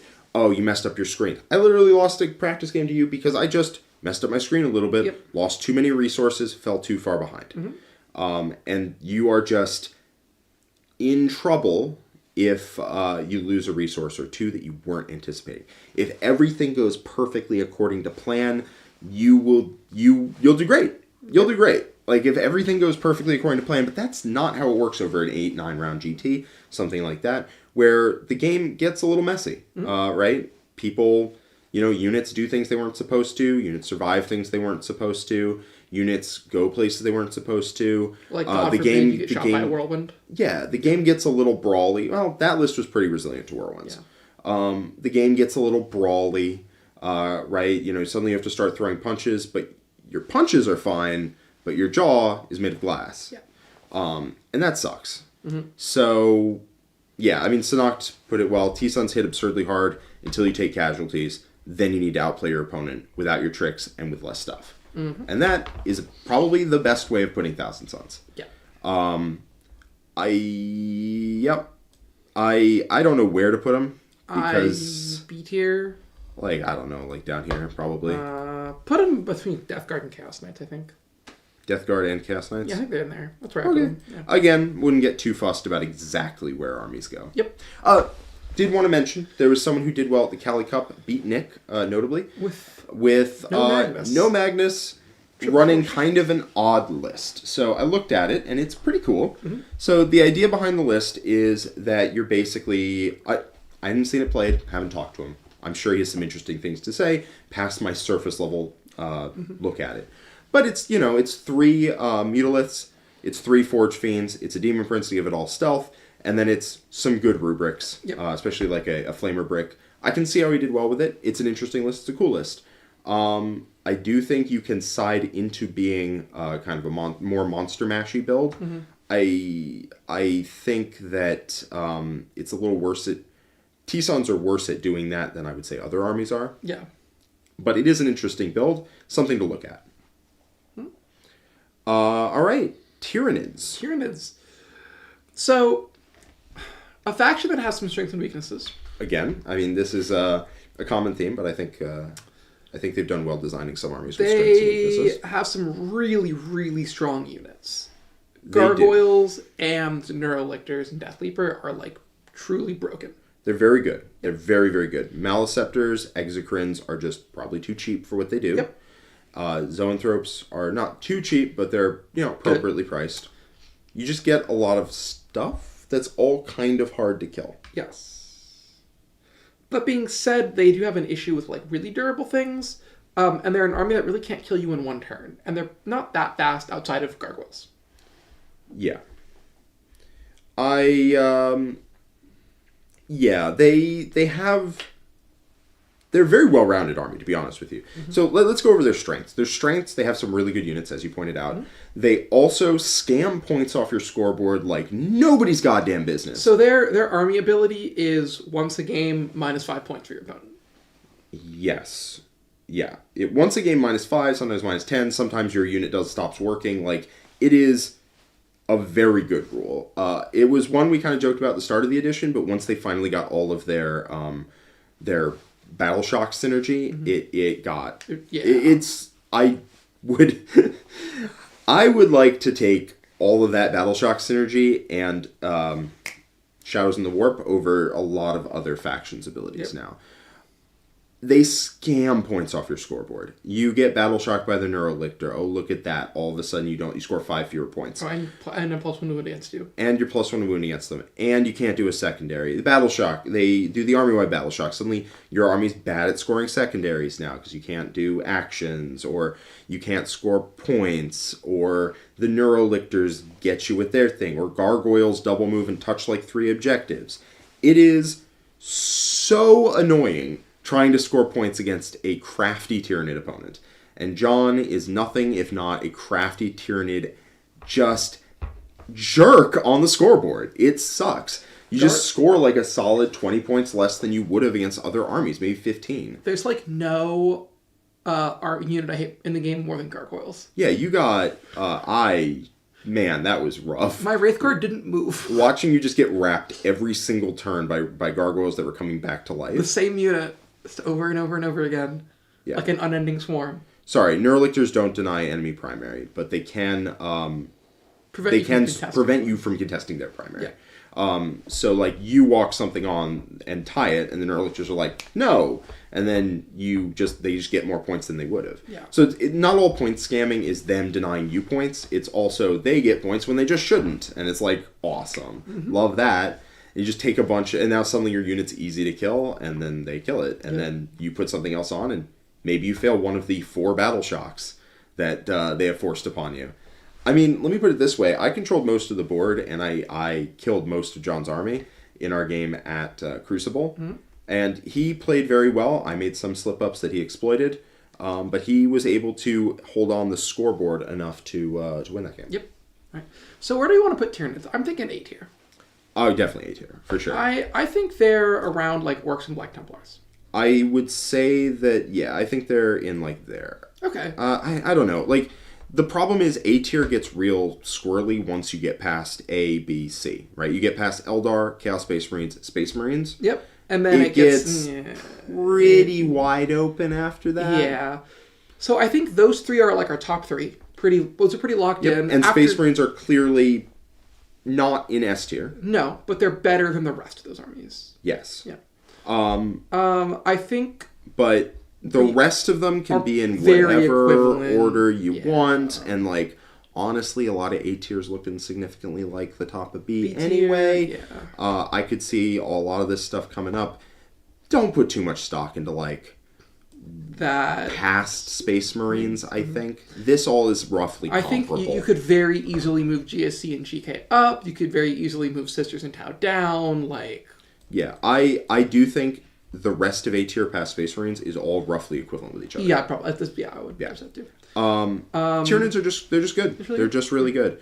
World Eaters, again, I'm not really sure where to put them because like these big 3, there's so many Marines that this feels like an entire tier unto itself. Yeah, that Marine is also kind of hard because like the people have been talking about it, like that Marine photo has to encompass everything from First Company Task Force to like Iron Storm, and with the whole gamut in between. Yeah, and there's a lot of variety in there. Yeah. Now. Yeah. So Ren 40k Battle Shock for most armies is just too easy to pass. A Battle Shock test is very easy to pass. But you have to take so many. You have to take 3 a turn minimum. Yeah. And then once a game, they're like, hey, take 12 for me. Why don't you? Yeah. Take 1 for every unit in your army, and the Neurolictors will just be like, you take a Battle Shock. You take a Battle Shock. You take a Battle Shock. And they can also be like, that unit take 4 Battle Shocks. Yes. And you're going to fail 1, even if you're leadership 5. You're going to fail 1. And also, you can't deny their points because they just have Neurolictors ready to just go Battle Shock, Battle Shock, Battle Shock on the same unit until you fail it. So contesting their points, very tough. Them contesting yours, they have gargoyles. They have things that move a bunch of times and can block out objectives. And then even as soon as you have like 1 unit on an objective and maybe another unit that they can contest, they're just like, why don't you all take a Battle Shock for me? Yeah. And it gets rough. Yep. Mike, I played Leadership 5 Templars into his Tyranids, and it was very nice to have. I did not laugh at the Battle Shock test. In fact, I failed multiple because he just forces so many. Yeah. It's kind of like taking 2 up saves. Yeah. Right, like you take 100 of them, you will fail. Yes. Leagues of Votann, last army on here. Okay. So Votann got a massive points drop. Yeah, they have so many things. Just like the amount of like Sagittar plus guys, plus a land fort with guys, plus 100 berserks, plus 30 Hearthguard or whatever. Like there are some units in there you don't take. So you don't take the berserks. Hearthguard are pretty damn good. Land fort's all right. The Grav guys are pretty damn good, and Sagittars are very good. Yeah. You take Sagittars, you take guys, you take characters that all shoot, that all punch. You take the units inside those transports. You take Hearthguard that are all very good. They can deep strike on you, and you just get a lot of stuff. Just like an unending amount of things. Yeah, it does not stop. Yeah. They have probably the biggest like MSU playstyle in the game. That being said, a lot of their units are not great. A lot of the units are fine. Yeah. They're like fine, man. I don't know if you've played against Votann recently. I played like one game a while ago. Yeah, they have a lot of stuff. It all scouts. Yeah. It feels like. Mm-hmm. And yeah. No, Anthony hates Berserks right now. No, this will not summon him. Do not worry. He liked 9th edition Berserks. He does not like 10th edition Berserks. Yeah, so Leagues of Votann, you get like 6 Sagittars, plus units inside of them, plus characters that shoot, that have, 10 to 20 Terminators, that teleport on you, shoot, and punch. And then they have, like 3 units of the Scouty Bikes that scout and move and do the actions and shoot harder than you would think that they do. And then on top of that, you have more stuff because it's insane how much stuff you get. And like none of their units are that scary, but they all have +1 to hit and +1 to wound because, first off, you now pick 4 units for +1 to hit, +1 to wound, which is super gross. And you have an MSU playstyle, which means when they kill you, you get a token on them. You have more units than them. They need to kill you. You're on objectives. They're going to get tokens on all their punchy units. Yeah. So basically, the whole army is going to be +1 to hit, +1 to wound, and it scouts, and it can be aggressive. It can take the board early. They're a good army now. They just really are. They're just a good army. Yep. I would say, honestly, I think that they... What was that? I think they're an A-tier army. I would say they're an A-tier army. Yeah. And like, we're lagging a little. Nope. Like a lot of the A-tier armies, I, again, cannot iterate enough. I think after Space Marines... They're all roughly equivalent. They're all roughly equivalent. Yeah. So if you wanted to take, World Eaters and put it here, and you want to take Sisters and put it here, and you want to take Tau and put it there, or Orks there, or Tau there, or Tyranids here, it doesn't matter. Yeah. At that point, it's really going to come down to, like, what are you as a player comfortable with? What's your personal playstyle better? What's better into your specific local meta? What are you trying to tech for? What's good elsewhere? Like, there's a lot of factors. Really doesn't matter. Yep. I'm just putting them in my own personal, how much do I like them / I'm annoyed by them tier list order, but they're all basically in the same. I think the top 3, and, like, the bottom 2 are pretty locked in. The rest of it's pretty... Like, the tier matters more than the location inside the tier. Yeah. So we've got Eldar, Chaos Space Marines. Pretty happy with where those are. Yeah, agreed. Then we've got Space Marines. Very happy that is top of A. Yep.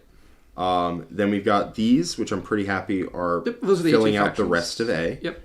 Then let's take a look at B tier. I would say Necrons are kind of hanging on in B. Dark Angels, I could see them. The Unforgiven doing well. Yeah. Chaos Knights, pretty decent. Thousand Sons. Again, like, outside of, like, the bottom 2 in the faction, I would say also a lot of these are interchangeable. Yeah. Guard are pretty solid. They're kind of like just a solid army. Yeah. So are Death Guard. I mean, like, GSC, Death Guard, Thousand Sons, Grey Knights, they're all kind of like just solid armies. Yeah. So, I mean, I do think Custodes are better than Necrons, but, like... I don't know about that. I think Necrons are better than Custodes. I'm happy leaving it where it is. They're pretty close, though. Yep. So, I'm totally happy leaving that where it's at. What about you? No, I think this is a great tier list. Yep. You want to go ahead and hit all those wonderful super chats? I would love to. Go ahead, get your screenshots in now.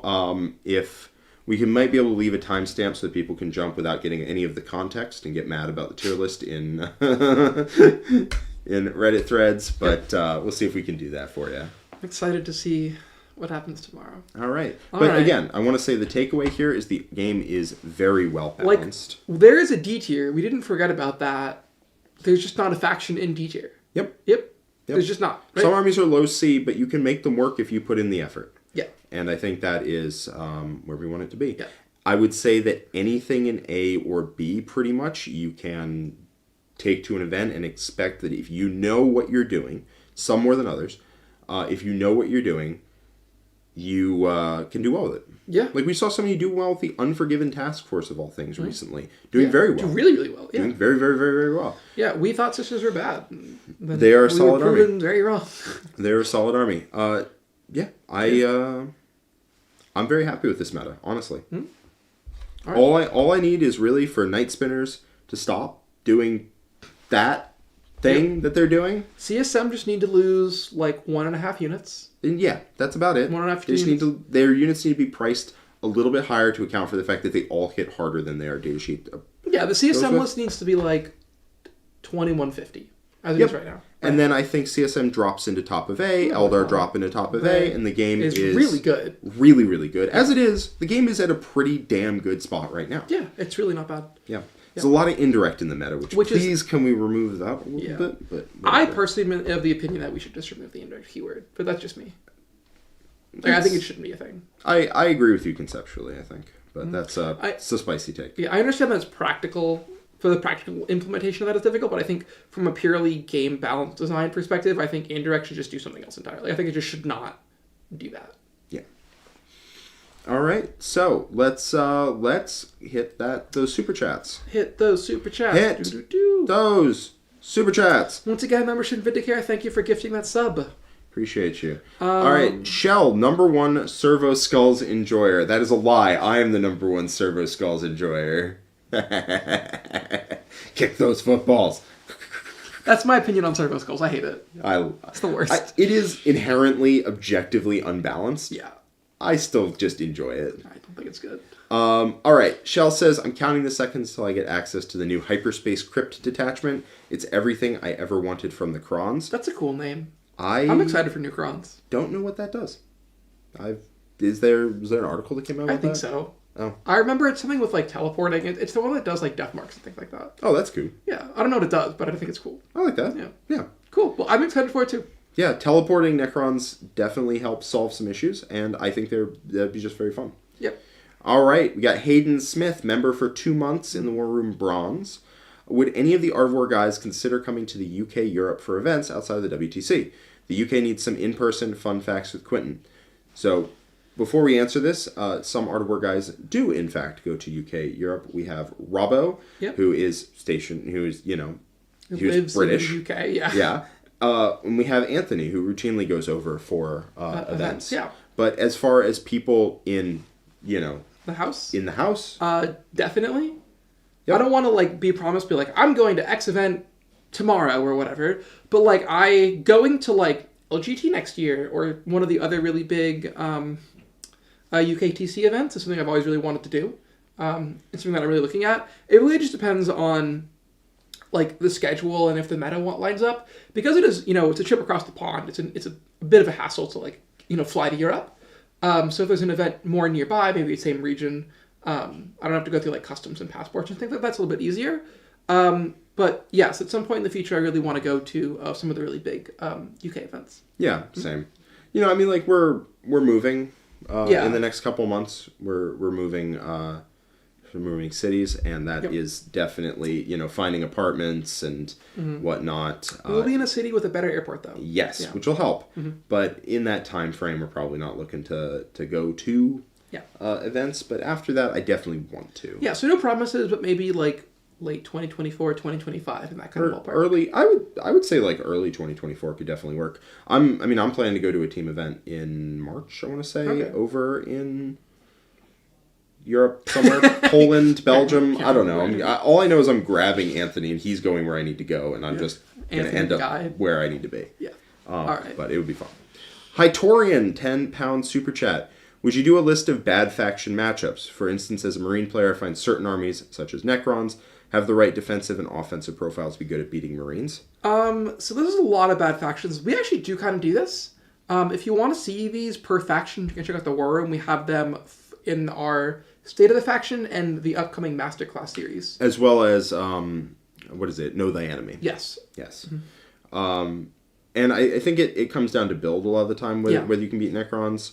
I think Necrons are fine if you include a unit that can delete a really aggressors, durable unit, and if you can't, then Necrons can be tough. Aggressors are like 20 Sword Brethren or something like that. Something like that. Or 20 of the Crusaders. Yeah. 20 Crusaders can do it, 10 Sword Brethren can do it. There's a lot of options. John Apocalypse, well, for Black Templars at least. Yeah. There's other options for other sub-factions. John Apocalypse, welcome to the War Room Bronze, welcome. as well as G. Moore. Thank you for your support. Callum, 2 5-pound super chats. Okay. In my opinion, on Drukhari, that they don't feel like themselves, or at least on a competitive level, their iconic combat units don't match up. Oh, absolutely. Incubi, they traded out their clays for pool noodles. No. It's bad. It's not good. The army needs attachments that's like Lance and +1 AP on the charge or something like that. It's just like +1 attack and something Lance. Yeah, +1 attack and Lance. They need a dramatic combat increase to every unit. Yeah. Because like Incubi don't hit, and if you try and solve that with points, you're just going to end up with like a 50-point Incubi unit. What are we doing? Yeah. So I do think they need a detachment, as you said, that juices their combat significantly without finding some unintended interaction that makes it stupid. Yeah, I agree. Which is tough. When you have bad data sheets, poorly written data sheets in my opinion, then it is a little tough to fix that with detachments. The Dark Eldar detachment also doesn't really do anything. Yeah. It's like, take these bad characters and you get reroll, 1 unit rerolls hits once per game. Yes, because you get 1 pain token. It's not awesome. Yeah. The army rule is good. The detachment rule is not good. Great. Yeah. So I mean, it won't hurt to have a better detachment rules, but like they don't have the depth of Tyranids or Space Marines or what have you, to make like random units good. I think that they have a lot of units. It's just the problem is that their data sheets just suck. And they suck in a way that can't be fixed with points. So they have to fix data sheets, which is something that they have shown that they don't want to do. Yeah. So we'll see. We'll see how it goes. GW have done a very good job in the last balance patch. I would be remiss to write them off for this one. The last one was great. Last one was great. I think that they will do something. We just have no idea what it is. Do you think Custodes need a Fuel Pan against dev wounds? And if you do, should it be on the data sheets so they aren't a 1 detachment army? They almost certainly do. They just die too easily to dev wounds right now. I don't know if I put it on the data sheets. It's hard to say. I'm not like a Custodes rules writer, but I think if you put it in the detachment, then the other detachments might get something cool. We do need to see what the detachments do, right? Yeah. Like, last edition for sure, I was an Emperor's Chosen gamer because the 4 Feeling No Pain against Mortal Wounds and the free roll that you got as well was just so big. Yeah. As well as the other things that you got for being Emperor's Chosen. But it was just so big. And it is possible that they are 1 detachment army, but like, we would need to see the detachments to do that. I definitely think they need the 4 Feeling No Pain against Death Wounds too. Yeah, I agree. They definitely need that. Luke Rowley with a 5-pound super chat. All right, boys. Thoughts on a Tech Marine and Gladius? Taking 500 points of vehicles anyways, who seems like a no-brainer, but he's the same points cost as Scouts. I would say you probably don't want a Tech Marine in a list outside of something like the Iron Storm, where you are more than 500. You're like 1,000 points in the whole. And he can take the good enhancements. I think he's just not doing anything. Basically, he's like +1 to hit. Sometimes I heal something, but like I'd rather just have the Scouts because Scouts are awesome. Yes. Yeah. I would say a Tech Marine. You need a lot of vehicles for him to be worth it, and I really kind of just want him in the Iron Storm for the enhancements that only he can take. Yeah. So I would probably go Scouts. Yeah. Ymir Hades, $5 super chat. Hey guys, been loving the 10th edition content. Which faction in 10th edition do you feel the least confident giving advice meta commentary on? Well, this is probably going to change for each of us. For me, probably Guard. I have like 1 or 2 games into Guard and have not played a game with them. They've never really been my thing. Which kind of there. We all have that one faction that we just randomly never pair into at events, and Guard is the one for me. Yeah. Yeah. I don't know. Admech, I don't know, like, at all. Siegs has told me a couple times, and it's just skated off my smooth brain. I don't really know what they do at all. Past that, GSC, I have no idea right now what their matchup table looks like. I know what GSC do, but the matchup table changed a lot. That would be more of a Nick question, to be honest. But then Nick has some armies he doesn't have any idea what they do. Like, he still, I think, has no idea how, like, Grey Knights play. Yeah. Like, everyone has their own weaknesses as far as, like, this is an army I just haven't picked up, haven't really looked at, haven't played into. It just happens. One of the cool things with this game is there's like 20-some different factions, but there's so many different factions, and it's literally impossible to be an expert on all of them in any reasonable time frame because they keep changing. Yep. Yep. Mike Percival, the $7 super chat. Thoughts on Vanguard Spearhead for Templars? 20 brick of Primaris Crusaders with Justiciar infiltrating 9 inches out from you and stealth cover to protect the Sword Brethren plus Helbrecht Land Raider. The Vanguard is pretty good. The Vanguard is just a solid detachment. I do think that infiltrating the unit is fine. Very risky. It's fine. A 20-man can't really hide, and armies, they're not unkillable, especially without the Feel No Pain. Yeah. If you go second, there's plenty of armies where you can't just hide 20 Primaris Crusaders. In addition, Primaris Crusaders have Scout. But if you join them with a character... Oh, they don't get Scout. If you join them with a character, give them Infiltrate, then you do not get Scout. And that is a problem. Stealth cover, definitely... I mean, stealth definitely helps out the Land Raider. Cover doesn't, because some part of its tread is going to be behind a wall. Honestly, if you're going to be taking this army, I don't think you take the Vanguard. And I've convinced myself on it pretty heavily. I don't think you get a lot for a 20-man Primaris Crusader. Also, I don't really like the 20-man Primaris Crusaders. I think they're all in on a game plan where if your opponent can deal with it, then life just sucks for you. Sword Brethren are a lot better. Sword Brethren are very good. I'm not going to lie. Sword Brethren very good. If you have the tenor in the Land Raider, but the problem is I just don't think stealth outside 12 is really where you want to be. I would say something like the Black Templar Detachment or the Gladius is probably where you want to go with that kind of an army. Mm-hmm. But it is very interesting, for sure. And you can kind of do the Vanguard Spearhead thing while having...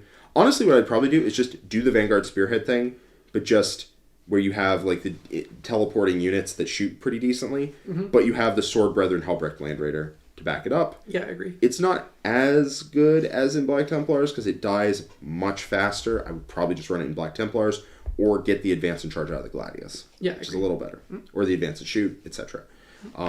That's probably where I'd go with it. Yep. Shell, another $5 super chat, says, don't tell GW, but I've been paying people to take triple obelisk list to GTs and tank the Necron win rate. I'm playing 4D chess with the data slate. I mean, that will work. That would actually work. Speaking of which, that actually reminds me something about Tyranids. Tyranids have a lower win rate than I would imagine, and I think I know why.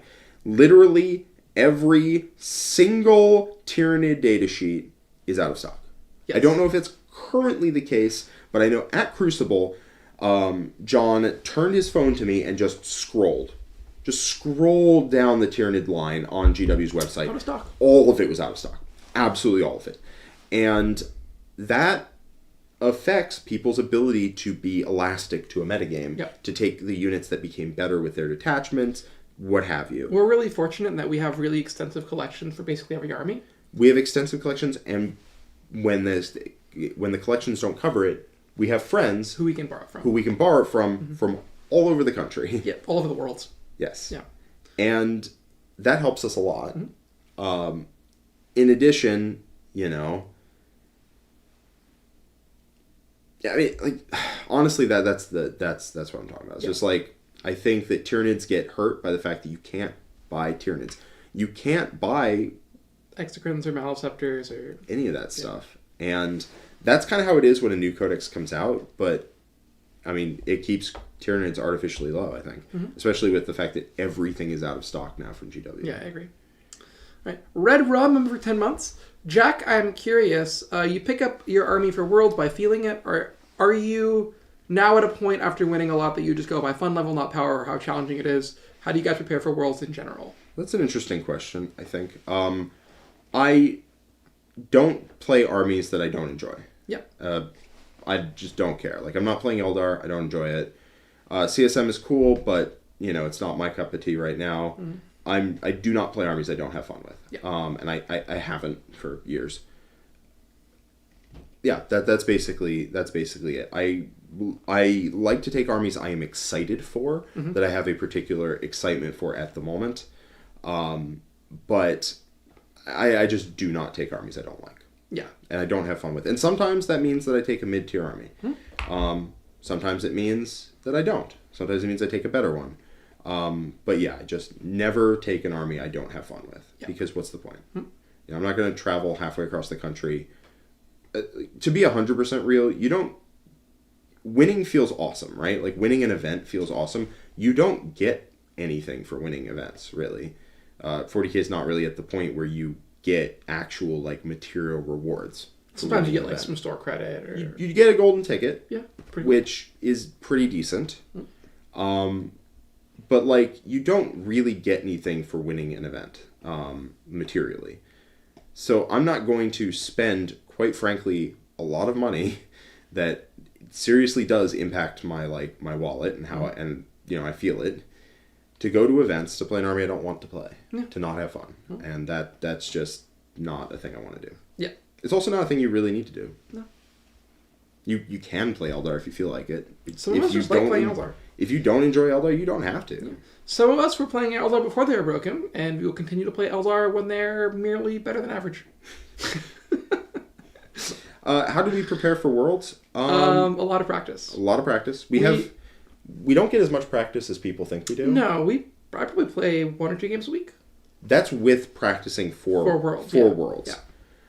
In a non-ramping up to practice for an event time frame, the house total might play 1 off-stream game a week. Yeah, that's pretty accurate. Yeah. I think generally, though, we kind of, like, all sit down and we're like, all right, what are we worried about?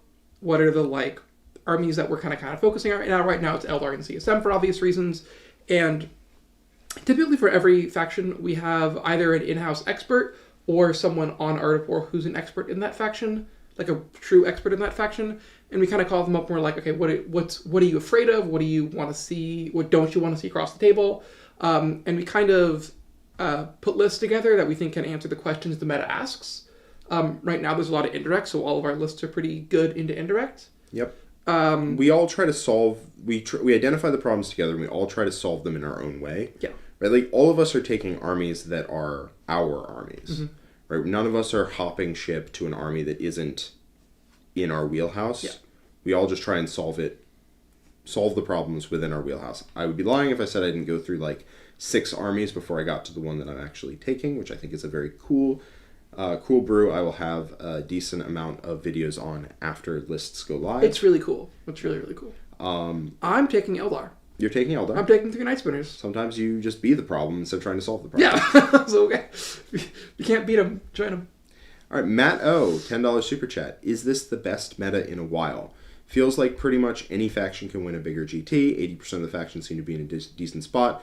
No Deso Marines ruining everything like at the end of 9th. So, I think it's better than anything 10th has seen. It's not a bad meta. I think the end of 9th was better. Not end of 9th. I think... Pre-Deso 9th. Pre-Desolator 9th. I think as soon as Desolators came out, it was like, all right, let's move on to 10th. Yeah. But pre-Desolator 9th edition was very, very good. But this is definitely the best meta in a long time. It competes with that metagame, in my opinion. Definitely. Yeah. Fairly favorably, I would say.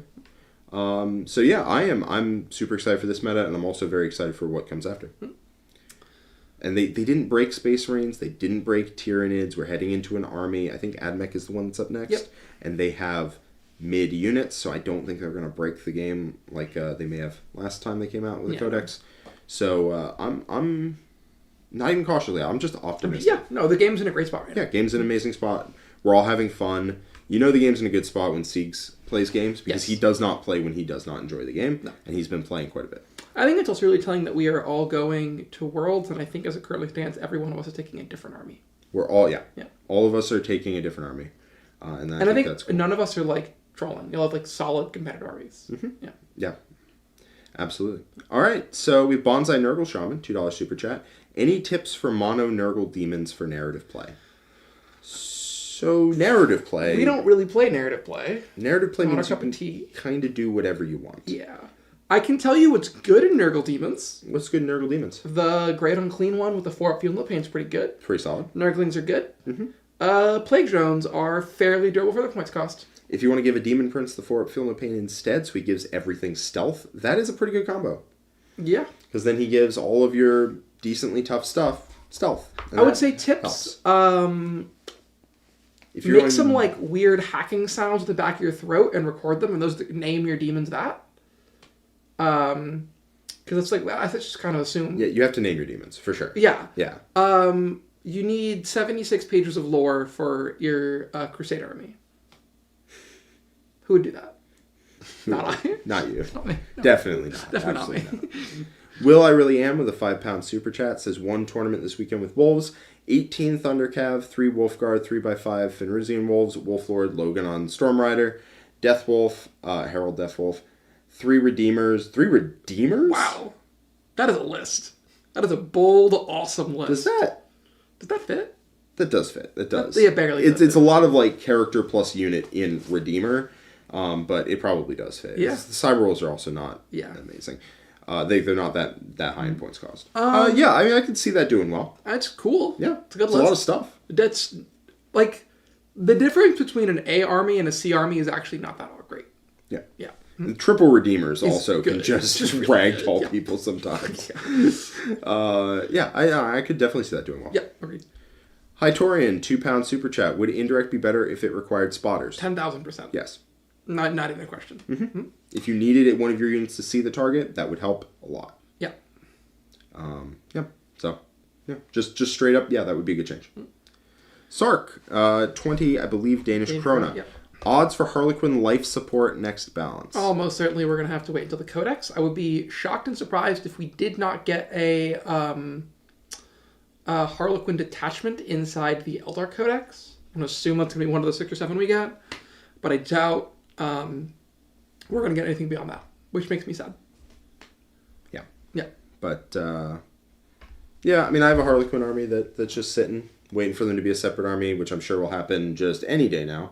Yeah. It's right around the corner. Mm-hmm. But we'll see. We got Will I Really Am with a £2 super chat. Says my previous was 3 Redemptor Dreads, not Redeemer. That makes a bit more sense points-wise. That's really similar to a list I actually ran on stream. Yes. Yeah. Wolf Jail. Wolf Jail. The Stormlands make that way better. Yes. All right. Well, I think that's going to go ahead and wrap it up for this awesome tier list. Hope you guys had an excellent time and continue to have an excellent day. And as always, we will be back bringing you more content. I believe tomorrow's stream game is my crazy off-the-wall no night spinner Eldar list that we wrote last Friday into one of John's Space Marines. Yep, that'll be a lot of fun. So, see you guys later. Have a wonderful day. And until next time. Bye-bye. Bye-bye.